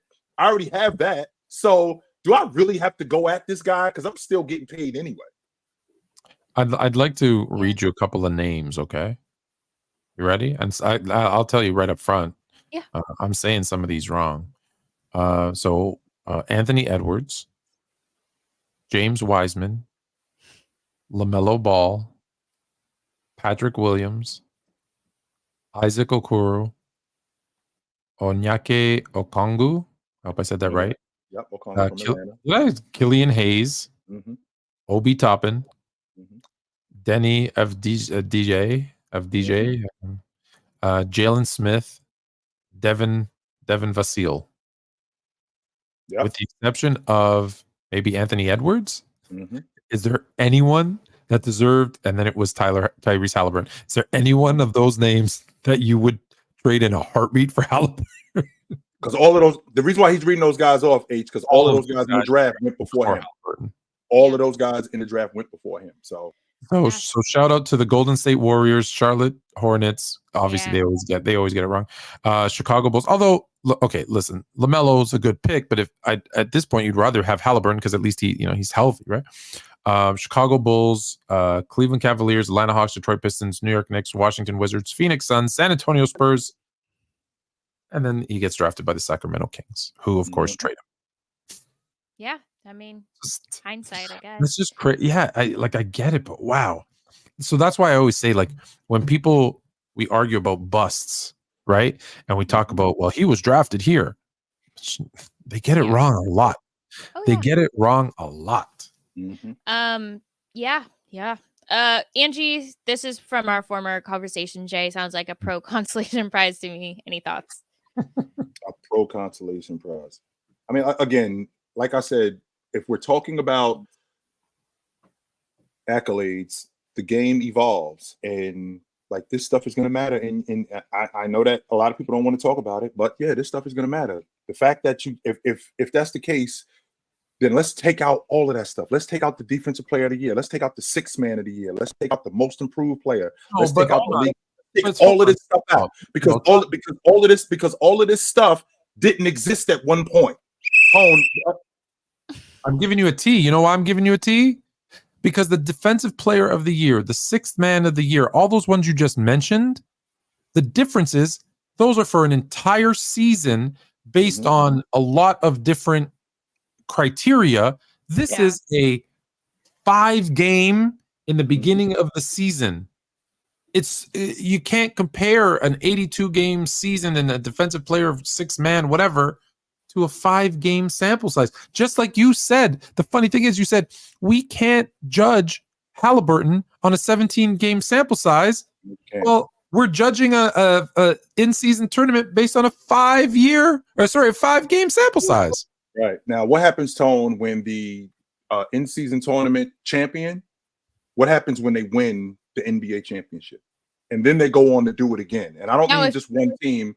Now, what happens when the in-season tournament champion goes on and wins the NBA championship? And then that happens again in years to come. Are we now legitimizing the tournament, Tone? Or is it still something that doesn't matter? We still not legitimizing it? Let me ask you this. What happens when the in-season tournament champion doesn't make the playoffs? And which is going to happen. Yeah. Which is going to happen, Tone. I think that might be more likely. Which is going to happen. But when that happens, let's flip the other side of that, Tone. What happens when the in-season tournament champion goes on a playoff run and goes deep into the playoffs and loses in the Eastern Conference semifinals in 7 games in a dogfight, or loses in the Western Conference finals in a 7-game dogfight? Does that now legitimize this team, or does that now legitimize the tournament? No. Or no? Still doesn't legitimize. Still doesn't, because I don't think a 5-game set in the first month and a half of the season, like if I go on a 10-game winning streak in December, does that affect what I'm doing in June? If like you, 10-game winning streak, I go on a 10-game winning streak in December. Does that do you look back in June and say, well, that's why they won the championship, or that's, oh wow, where was that team? Why aren't they in the playoffs? No, because it was you will say, well, yeah, they started off the season well, but it has no bearing on June, because it doesn't. Right? Like I know what you're saying. The reason why I disagree with that is because I've seen teams go on 10-game win streaks and win it. But I've also seen the Houston Rockets in 07, 08 win 21 straight games and get bounced in round 1. I saw that. That's happened. Okay, 100%. I did see that. So there's 2 sides to this coin, Tone. Because I've seen the Boston Celtics. I've seen the Boston Celtics who before I think it was like around February, they were the 10th seed, and then they go on and end up in the NBA Finals. So this kind of stuff happens. So when you're talking about a team in the play-ins, not the play-in, I'm sorry, in the in-season tournament, we're talking about a team in the in-season tournament that wins it and then goes on to win the NBA championship. It doesn't legitimize it right now. And the reason why it doesn't legitimize it right now, because we just started this thing. I think we're gonna have a different conversation in years to come, Tone. I do. Yeah, I hope not, because I think they're completely 2 separate things. And if you win the in-season tournament and you win the NBA title, hey, it's great to say, man, this team dominated from start of the season to the end, so much so that they won the in-season tournament and they won the NBA final. That's amazing. But I don't think the 2 are connected, because like you said, just as easily as they could win the in-season tournament and win the title, they could win the in-season tournament and not make the playoffs. So I want to keep them separated. I drank a beer. That's it. That's why I have an issue, Tone. I mean, really quickly, Haley. That's why I have an issue with, a conversation like the in-season tournament champion gets a first round. They get home court in the first round. Well, now what you're doing is you're making the regular season irrelevant. That's what you're doing. You're delegitimizing the rest of the regular season, because ain't no guarantee that Indiana gonna make the playoffs. Haliburton could go down with an injury, or Obi Toppin could go down with an injury, or they could just start playing bad. And there's no guarantee that these dudes make the playoffs. There's no guarantee that happens. And I'm not going to guarantee you a playoff spot because you made the inaugural, because you won the inaugural in-season tournament. Now, remember, Tone, this thing is going to get expanded as time goes on. So it's only 4 teams now. I think this thing, we're going to move on later on to maybe we get to 8 teams. Maybe we get to 12 teams, something like that. But as of right now, this is what it is. And it doesn't really look like it's legitimized simply because it just started.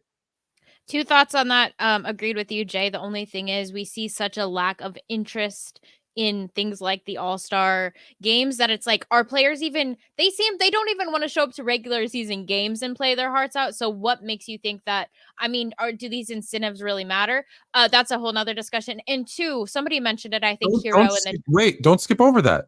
Don't skip over that, because that's the other thing. Yeah. Because what you just said was very interesting. You said right now they're into it. It's the first season. They're playing more intense. But what happens when we're 3, 4, 5 years into it and they're like, you know what? This has no bearing on my life. In fact, I tried so hard in December that, normally that's when I rest and I kick it into gear in January and ramp up for the playoffs. I'm not doing this. It's not worth the $500K for the superstars, right? It's not for the multimillionaires, for the $300 million, $400 million men, right? Yeah. And they start saying, you know what? I don't care if it's regular season or not. It's not worth it in November and December. Yeah. That's gonna look. I love the idea. Like I said, I love all the positive things that it does from marketing and fans and intensity. I love all those things. Can it last? Because you said it too. All-Star Game used to be intense, and it used to be the best pickup game in the world, and now it's a joke. What happens if that happens with this, where it becomes a joke? Now, don't forget, Tom, we're still in the trial stages of this thing. This thing might not even be there in 5 years. Yeah. This thing might, they might have this thing, and okay, sure, out the box, it looked great, but in 2 years, the allure might go away, and it might not be that big a deal, and they might go, you know what, it was great. We tried it. We got a good run out of it. We scrapping it. And how bad is that going to be when it's the 3-time in-season tournament MVP? Well, yeah, but there was only 5 years of like, there's so many things that can happen here. And 100%. I'm not, I see people in chat say I'm a hater. I'm not. How am I a hater? Where does the hate come in? Hate, like what? I hate the NBA. I hate what? Like, people are calling me a hater because, oh, you think this guy's going to win. So I'm hating because I'm making it irrelevant because one person might win. It's just, sorry, you had a second point. Point.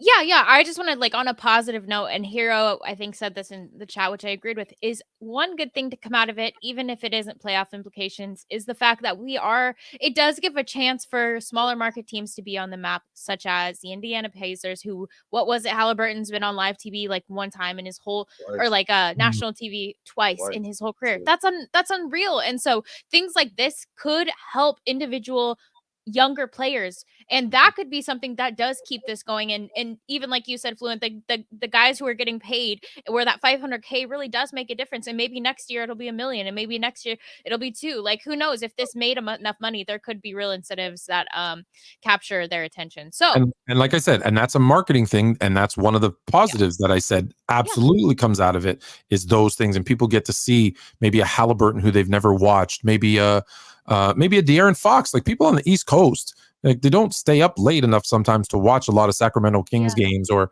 whoever it is, whether it's the Warriors, the Trailblazers. There's going to be teams down the road, right, that are going to get more exposure. So yeah, that's why I said, from a marketing perspective, brilliant. Love it from that standpoint, for sure. And just remember, Tone, who we were targeting. They're not targeting us, because we're going to what? Like, I was trolling a little while ago, as you guys say. Tone, you do care about. I do care Milwaukee. about the Pacers. You care about Milwaukee and the Pacers in December. But that's who they're after. They're not after us, because we're already on the hook, right? Yeah, they already got Haley on the hook watching the Golden State Warriors and the Trailblazers last night, right? Yeah. They already got her on the hook, right? What they're trying to get is, they're trying to get her homegirl on the hook too, not just her. Like, Haley, what is this that you watching? Who is Steph Curry? Who is I don't know, DeAndre Ayton? Who are these people? And they try to get them on the hook, and that's what this is for mainly. 100%. Yeah, no, that's a good point because listen, you're right. For us, hey, we're doing the show and we always got either our phones, our TVs, or whatever over with the game on, football, basketball. I got a couple of screens. So yeah, I see what you're saying. I definitely agree with that for sure. Definitely. Okay. You just made the list. This is from 89 J Stubbs. Adam Silver wants to be more like soccer, like it or not. The in-season tournament makes NBA more of a year-round sport than the wait till April, which yes, 100%. I think that's what they're trying to. Oh yeah. Speaking of Adam Silver, yes, is there going to be a lawsuit coming? What am I missing? What is it based on? which thing? What grounds, Tom? What are we doing here? Well, they had an interview. They had an interview yesterday with for him for his Skims appearance. No, that was uncomfortable. No, I don't even know anything about Skims. Okay. No, LeBron James said like his franchise, his NBA franchise in Las Vegas. Adam Silver later on in his interview says, "Yeah, we've had a lot of interest from very influential, famous, rich people, players." Former players, current players, whatever. So we're really flattered by the interest. LeBron James referred to it as his franchise, and Adam Silver tried to push it off and saying, but there's no like predetermined collusion, nothing. You're telling me there's not going to be a billionaire who gets left out of the whatever group? Because let's be clear. Let's be very clear. LeBron James is rich. And I know people in the chat are going to say I'm crazy, but if nothing else, I know money. LeBron James is rich, right? He's a billionaire. He's rich. He is not wealthy. Those two things are not the same thing. He is rich. He is not wealthy. Okay. The NBA franchise in Vegas is going to cost $8 billion with a B. $8 billion. You don't have that. You don't. He does not have that. He does not have that. So he's going to have to bring in some investors. Okay. Big time investors, Tom. Absolutely. So here's the thing. So he is going to bring in investors. There's going to be a billionaire or two who want that franchise, who are going to bid on that franchise, who are not going to be in that group, that inner circle that LeBron James puts together. And I'm telling you, they're going to look back at these interviews and they might not win, but there's going to be some collusion lawsuits at least. Maybe I'm watching Suits too much. I'm in season 8 now. I'm almost done.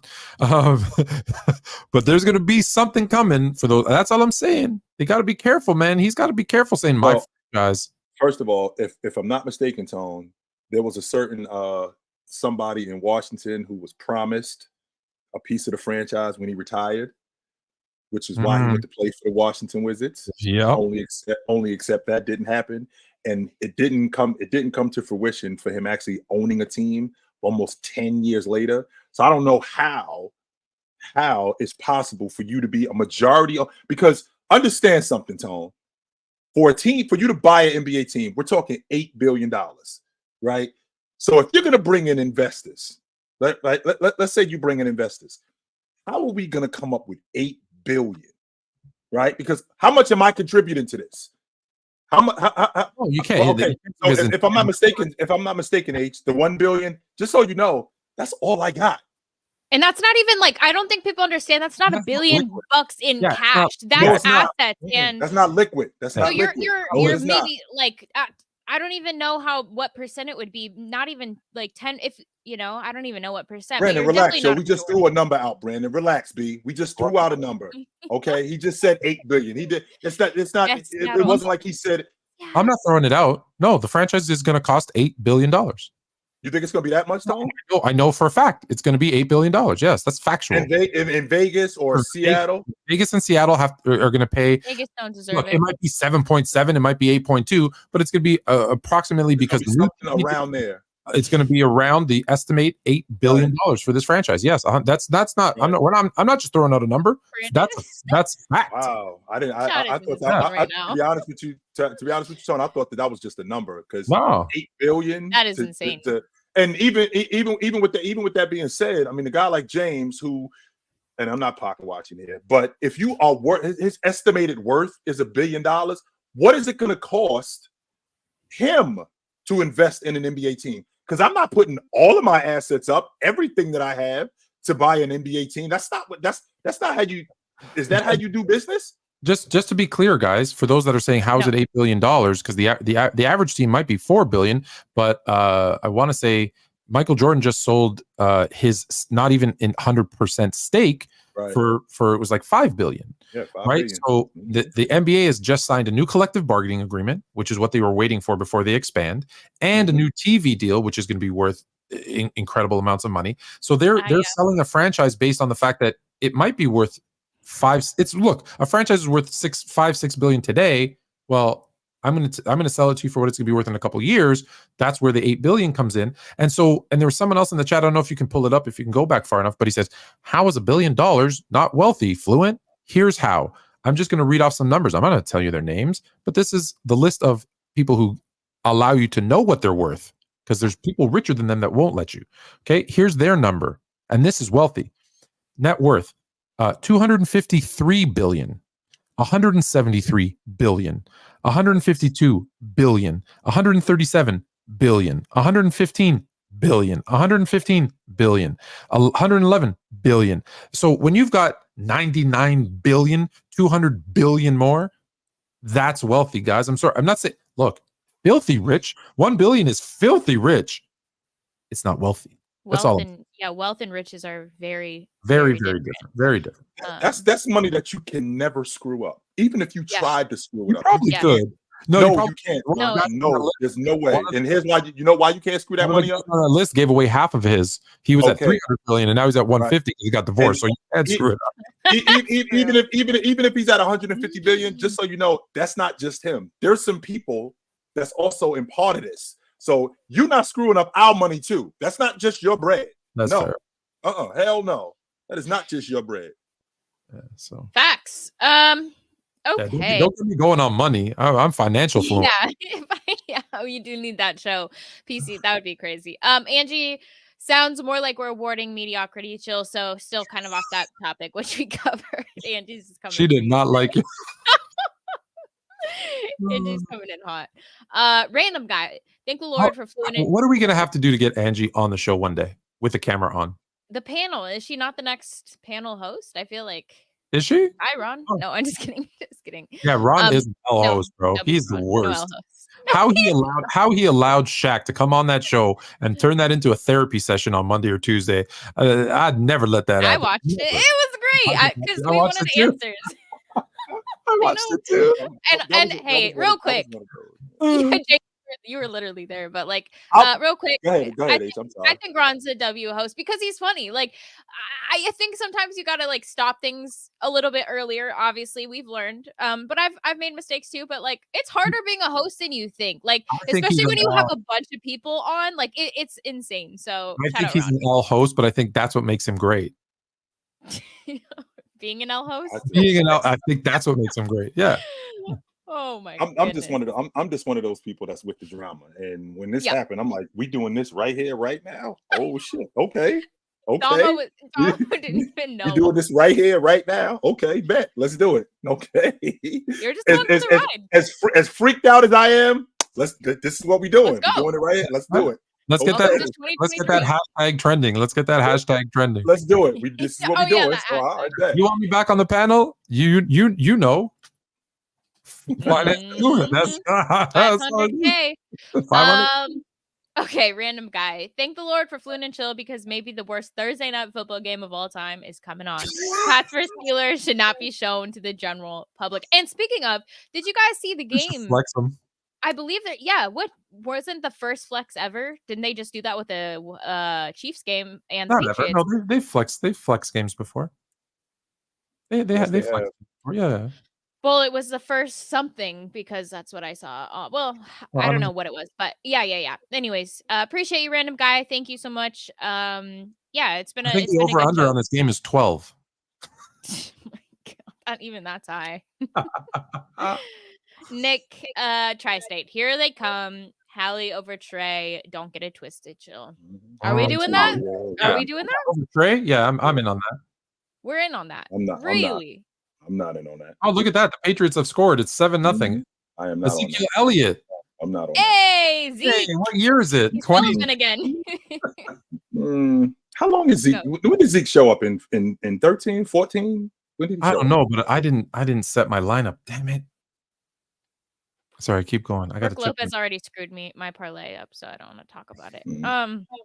Jay, we know these conversations are bound to happen where, we already talked about the Haliburton, we live in the moment and recency bias is huge, but give me a real argument of like why Haliburton isn't greater than Trey. Is it because of his postseason lack of doing anything versus Trey? He has done something. It's been a while, but he has done something. And not only that, I mean, Trey's been around a lot longer. Not only has Trey been around a lot longer, he's produced at a high level. Yeah. He's taken teams deep into the playoffs. He's he's almost a 30-10 guy. I mean, I don't know how many guys over the course of the last 5 years have, 25-10 over the last 5 years. I think he's like 27-10 over the last 5 years, taking teams to the playoffs as the number one and continuously doing that. And I'm not a big Trey Young fan, but I care about you doing something for a long time. And the fact that Tyrese Haliburton just showed up, and he's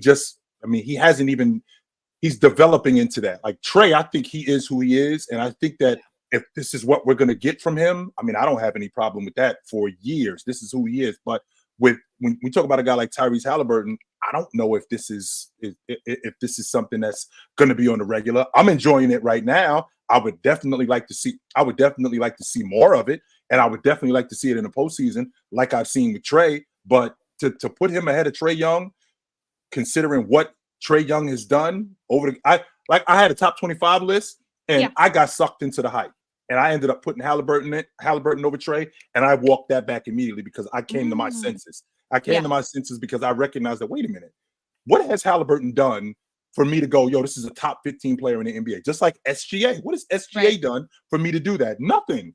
He hasn't done more. No, he hasn't done more. So because of that, no, I'm not going to put these guys. I'm not going to put this guy ahead of this guy who has done more and not only done more, produced more on a bigger stage. No, I'm not doing that. Mm-mm. Yeah, I respect that. Another one from Nick for you, Fluent. DJ Moore, top 5 wide receiver in the league. Push the narrative. 100% he's a top 5. He might be top 3. Absolutely. In fact, what you should do is go to smashupsports.com, promo code Fluent, and play a free fantasy game and pick DJ Moore as your fantasy wide receiver this weekend. Try it out. Tell me what you think. It's a new game that they threw out at me. It's like imagine like Pokemon with like those cards that give you power-ups and fantasy football put together in one. So they want people to try it out. So go check out. I put it in the chat. Smashupsports.com, promo code Fluent. Try it out. Just try it out once for free and tell me what you think. I just actually want feedback. It's no plug. There's no money. It's just I want feedback.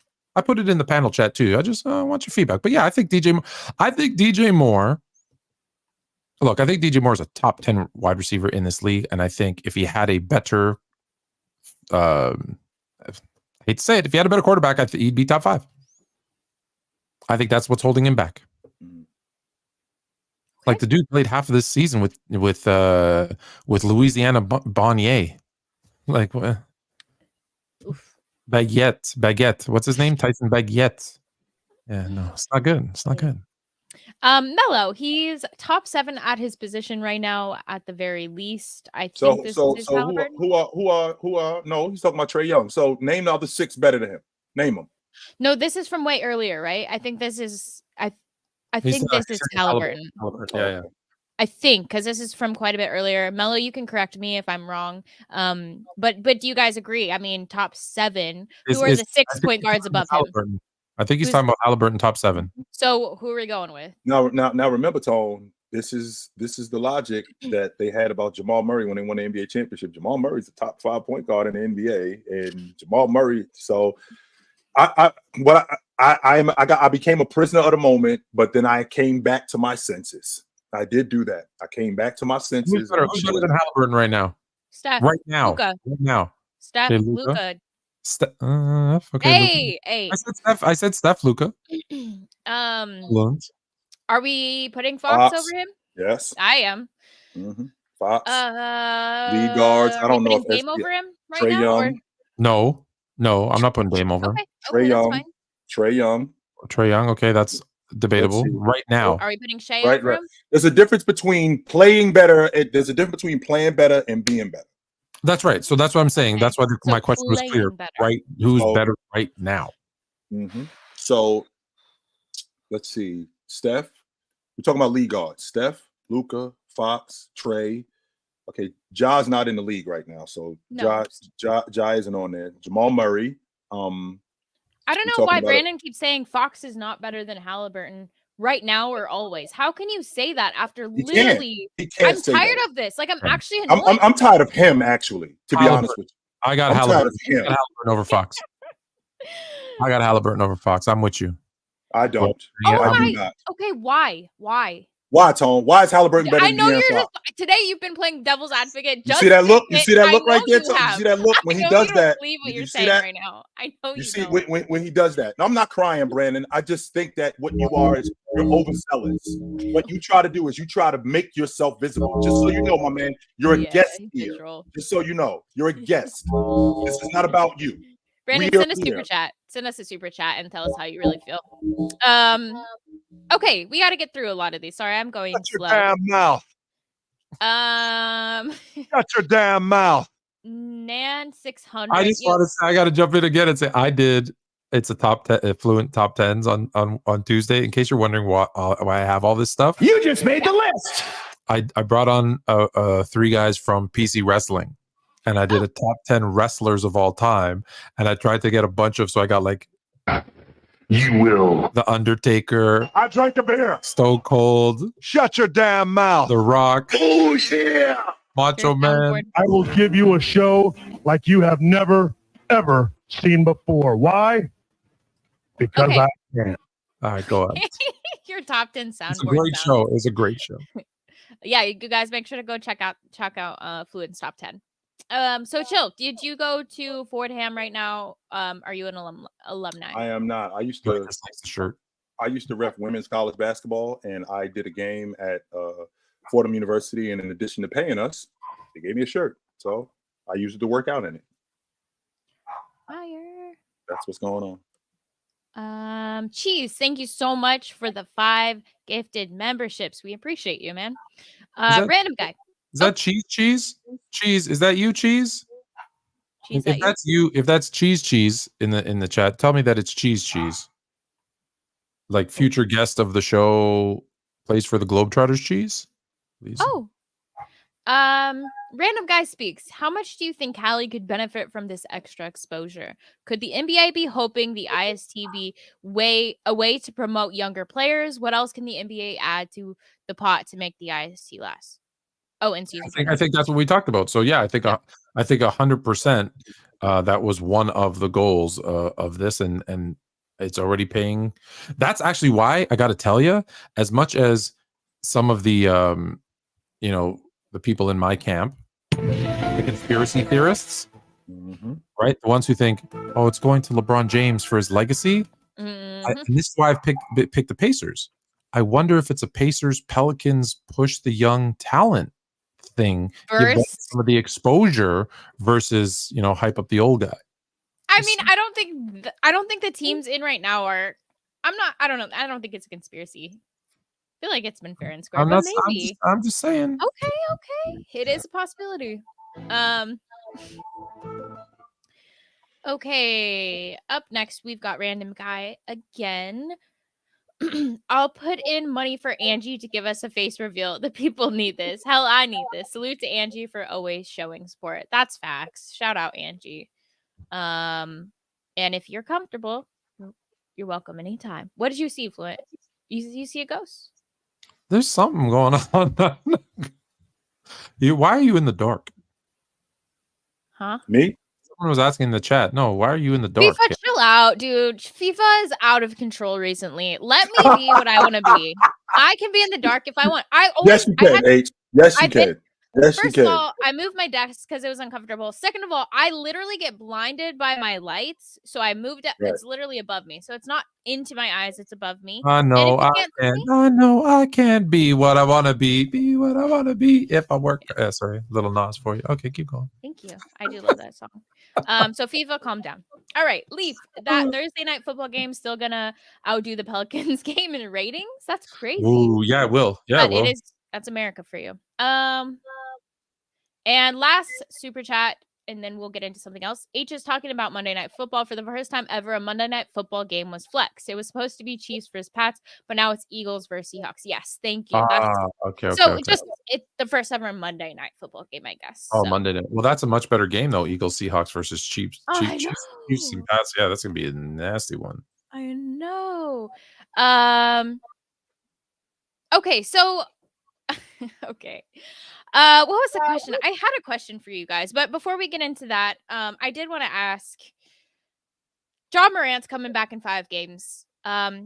If you guys didn't watch any of the games from the last few days, there's been several big performances, but one of the standout performances was Desmond Bane, 49 points, 7 assists, 6 rebounds, and 9 of 31 field goals made. He's been a bucket. So, what are your thoughts on Ja Morant's return, Jay? I mean, I want to keep it positive. Obviously, I'm excited to see him play. I miss seeing Ja play. He's an incredible player, and he served his time, So what are your thoughts for this Memphis team? Is their season over despite him coming back in December?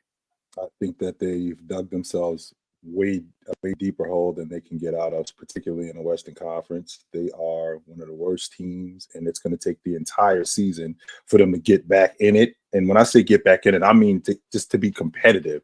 And I'm not sure that Ja is going to be able to do that, considering Ja has been banged up. Even though he's coming back healthy, he has gotten himself banged up throughout the course of this season. And what he brings to them without Marcus Smart in the lineup, without Steven Adams in the lineup, without Brandon Clark in the lineup is not enough to get this team back into contention on any level, because that other stuff, they really miss it. They don't just miss Ja.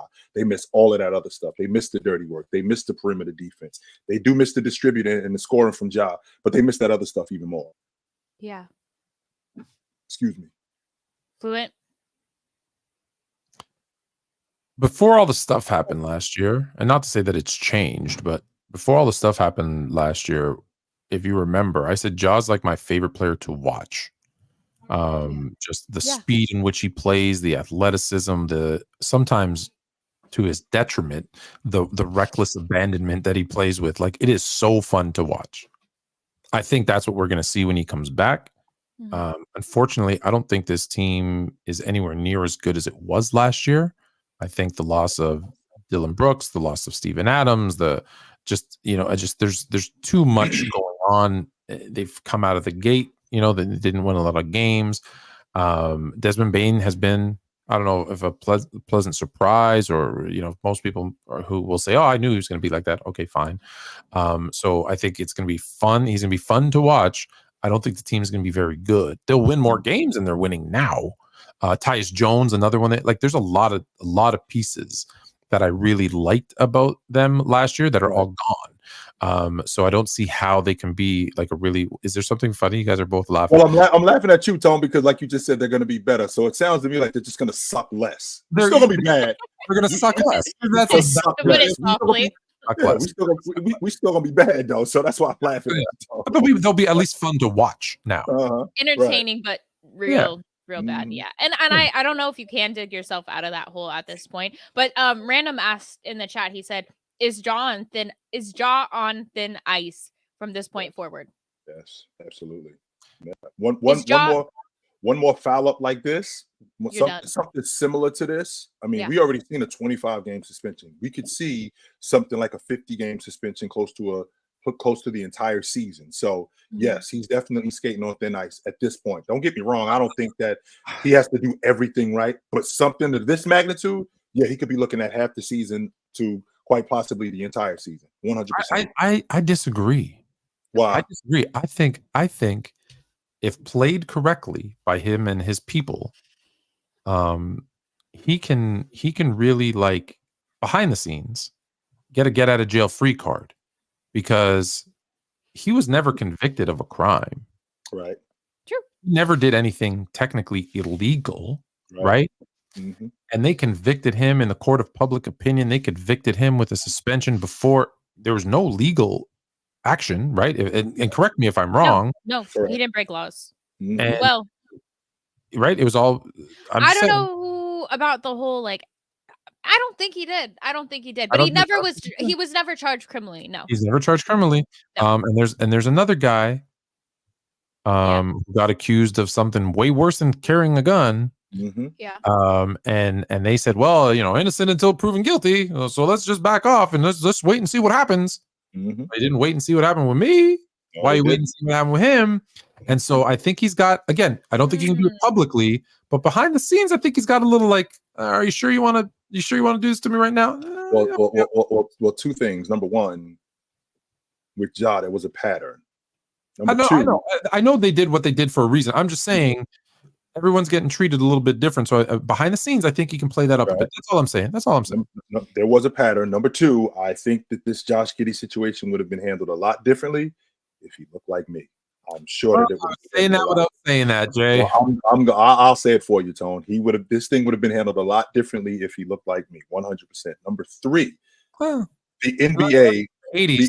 Karl Malone, I got away scot-free. But yeah, go ahead. I was gonna say, what happened with Karl Malone? Never. Well, the difference with Malone was that he was already in like year 17 or something like that. Yeah. After we found out, it wasn't like he did it and we found out in like year 3. But he still didn't get charged. Nothing happened. So nothing so I happened. feel like we have that thing had already been that thing had already been Yeah. that thing had already been. Why didn't they? Yeah, what it's happened? crazy. Did the parents just not comply, or the girl or whatever? Well, that thing had been settled in the 80s. I think we found out about Malone in like 2001. Yeah, she went privately and so statute of limitations is probably long gone, right? Yeah, that thing had been settled That thing had been settled in like 85, something like that. That's when that had been settled. We didn't find out about that until like 2001, 2002, something like that.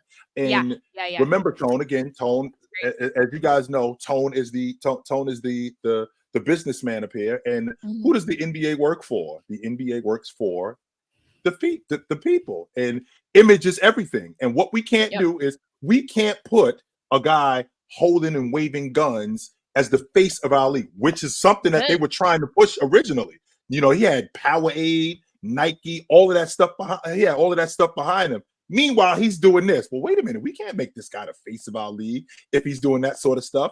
Now, if he gets in trouble again, something minuscule, I don't think that the book is going to be thrown at him. However, Tone, we do have a track record. If he doesn't have a gun, they'll tell you that. Right, that's what I'm talking about. If he finds himself in some nonsense like this again, absolutely, we're looking at something completely different. Yeah. If he's shooting his gun as he's driving by a quickie mark, he in trouble. Like there's gonna be at that point, I think you just you want that life that you just don't even want what you have, and I don't know. And I hope it doesn't happen because I don't think it will. I think I love watching him play. I love watching him.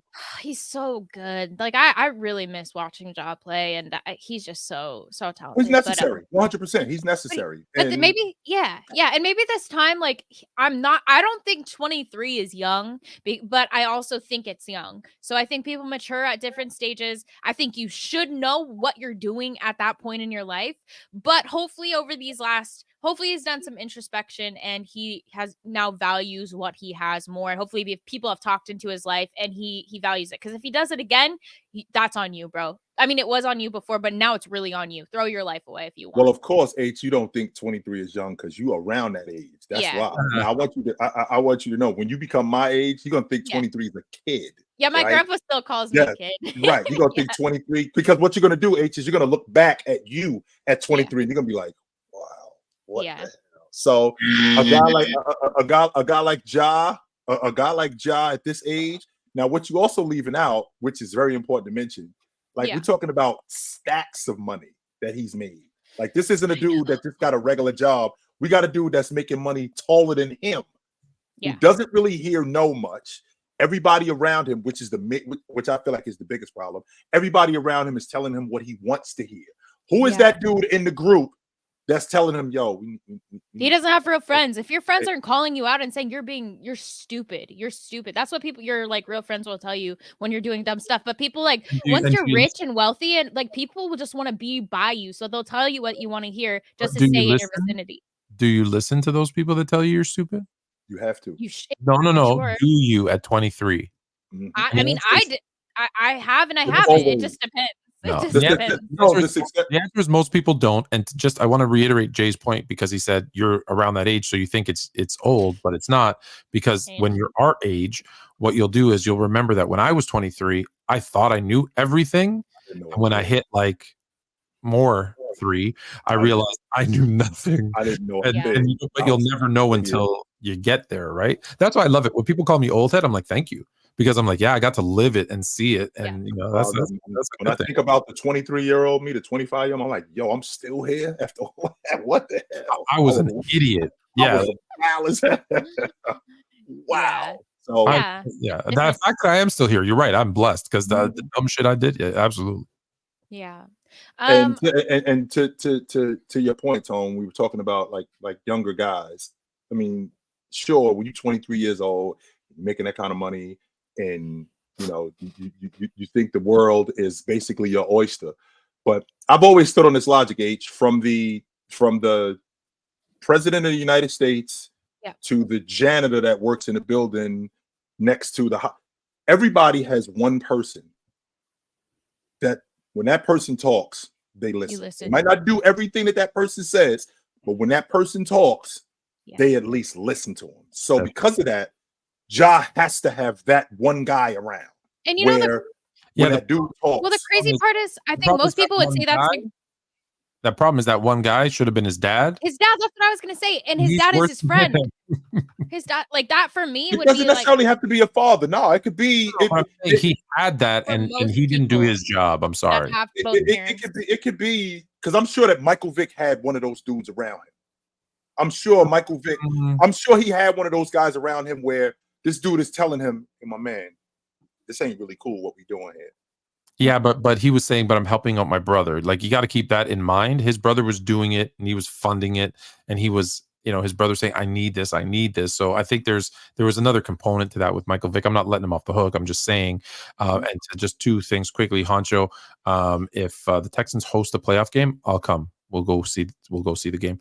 And there was another one, and I do miss the Honey Bears. You're right. The Bears haven't won a Super Bowl since they got rid of the Honey Bears. So I miss them. All right, you guys, we have tip off for the next game coming up. I know a lot of you guys are new, so drop who you have for this matchup. Let's get hyped up. This matchup, let them up? Yeah, we got 10 minutes. If we go a tiny bit over, I see Red will be okay. So I'm gonna drop the chat. You guys have just a second to come drop who you have winning this matchup and why.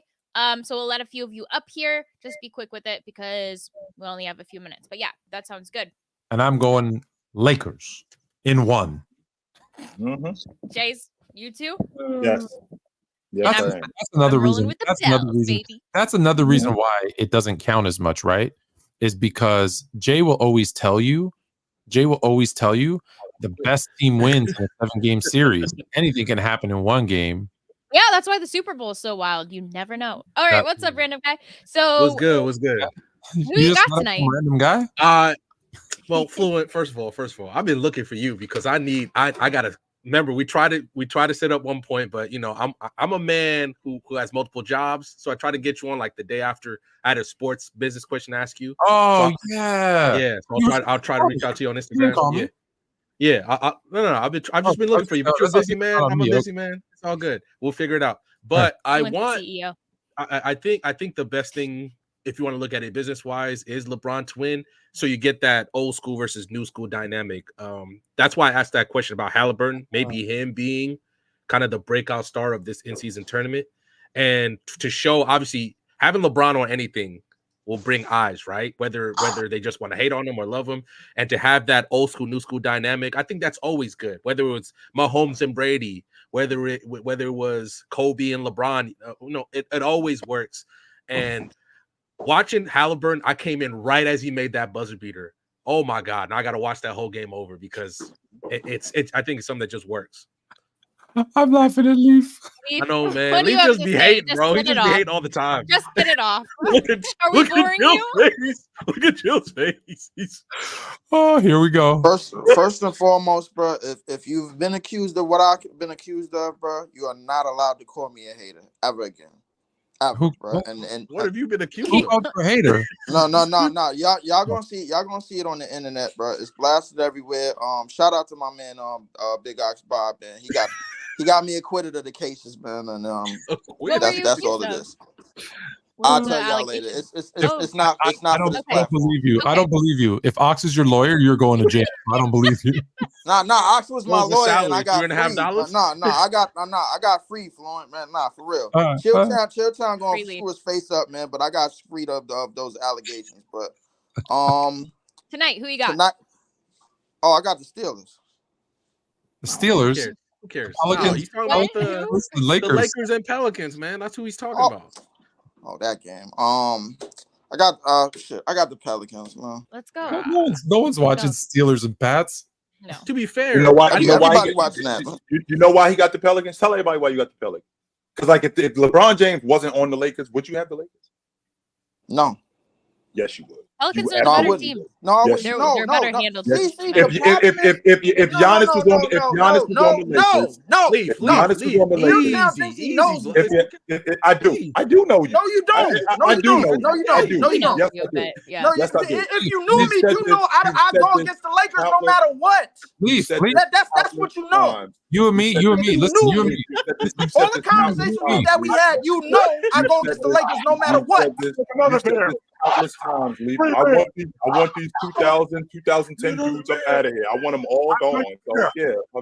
And I want the Lakers up out of here too. Right. It's the same they story. It's the same story with you, Lee. The same story. It's not the same story. Leaf. Let's do same story. Really quick. Some score predictions. Are we gonna see high defense? Are we gonna see a shootout? What's the score gonna look like tonight? Jay, you start.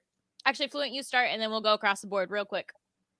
117, 108 Lakers.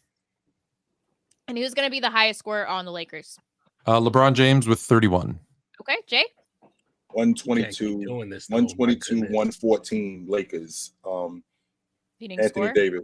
Anthony Davis tonight. Okay, Leaf? Oh, Anthony Davis. 119, 89 Pelicans. All right, come on, bro. Who's the highest scorer? Zion, easily, easily. Okay. I'm gonna say 127, 113. Oh, geez. AD. So AD game. High score, yeah. I was gonna ask you. Let's just say if the Lakers lose, would a Zion?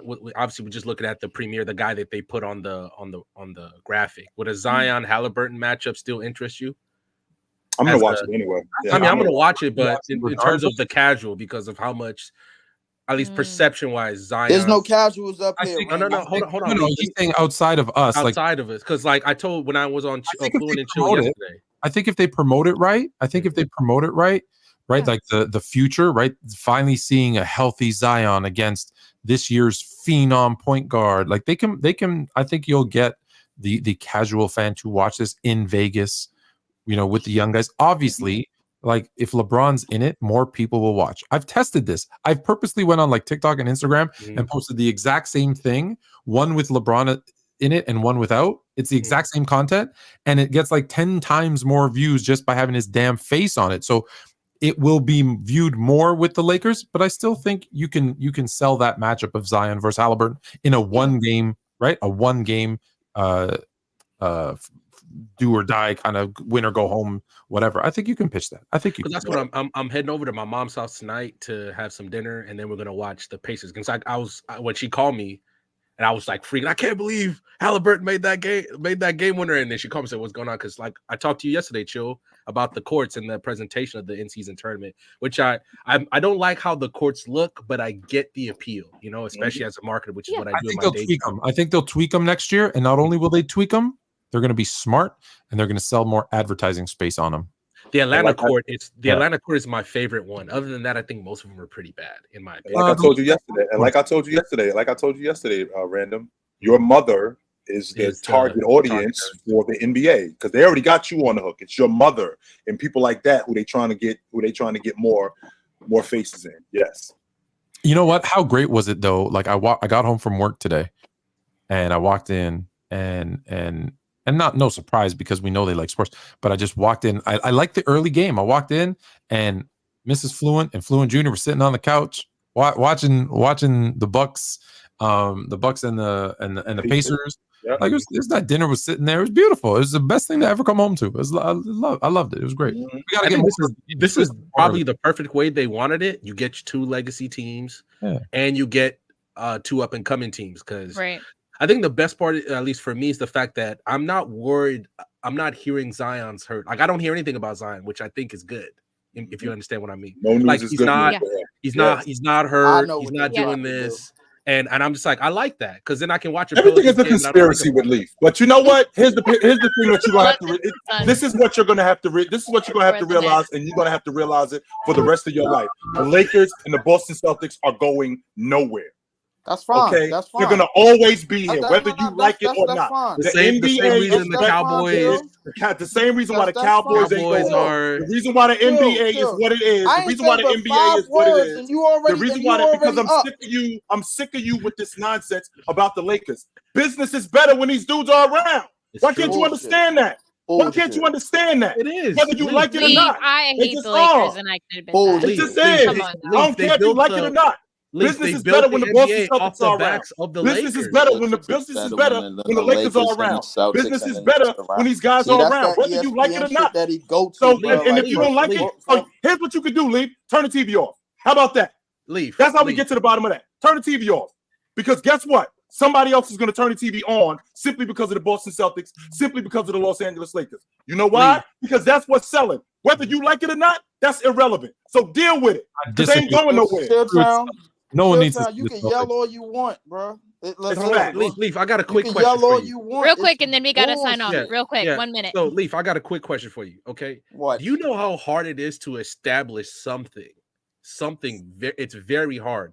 Why do you think, right now, that everybody talks when you get a soda, people call it a Coke. Do you want a Coke, even if you're getting a Sprite or a Pepsi? Like those things are established over decades. The NBA built its backs over the Lakers and the Celtics. Same way the NFL built its back off the Steelers and the 49ers. You just don't, for something to be gone just like that, a legacy thing. Hold on. It's very hard to do that. Who calls a Sprite a Coke? The same way people like, do you want like a Coke or something like that? Like I just know that. Yeah, like the same way people say pop in the Midwest. Like it's weird for soda. Like you know, I think just saying like something that kind of perception is very hard to eliminate. All right, no guys. matter how much you want. The Nets are never gonna be the Knicks. My problem. They're never gonna be the Knicks. Never random. Never random. No Same matter with the what. Clippers are never gonna be the Lakers. I'm sorry. Never. I'm a Mets fan. The Mets are never gonna be the Yankees. 10 seconds, please. That's not my problem. Thank you for having me. My problem is simply, bro, like all of this shit that goes into just pushing these motherfuckers, bro, up to the top of the damn forefront, bro. Because they make money, Leaf. They make money. Why he doesn't understand? He's never going to understand that, Randall. They make money. He's never going to understand that this is a business. They make All money. right, guys. We're going to sign off. We're going to sign off now. We're going to sign off. Making money for the last 20 years. We'll see you next Thursday. Appreciate y'all. Chill. Can I say it? Can I say it this time, please?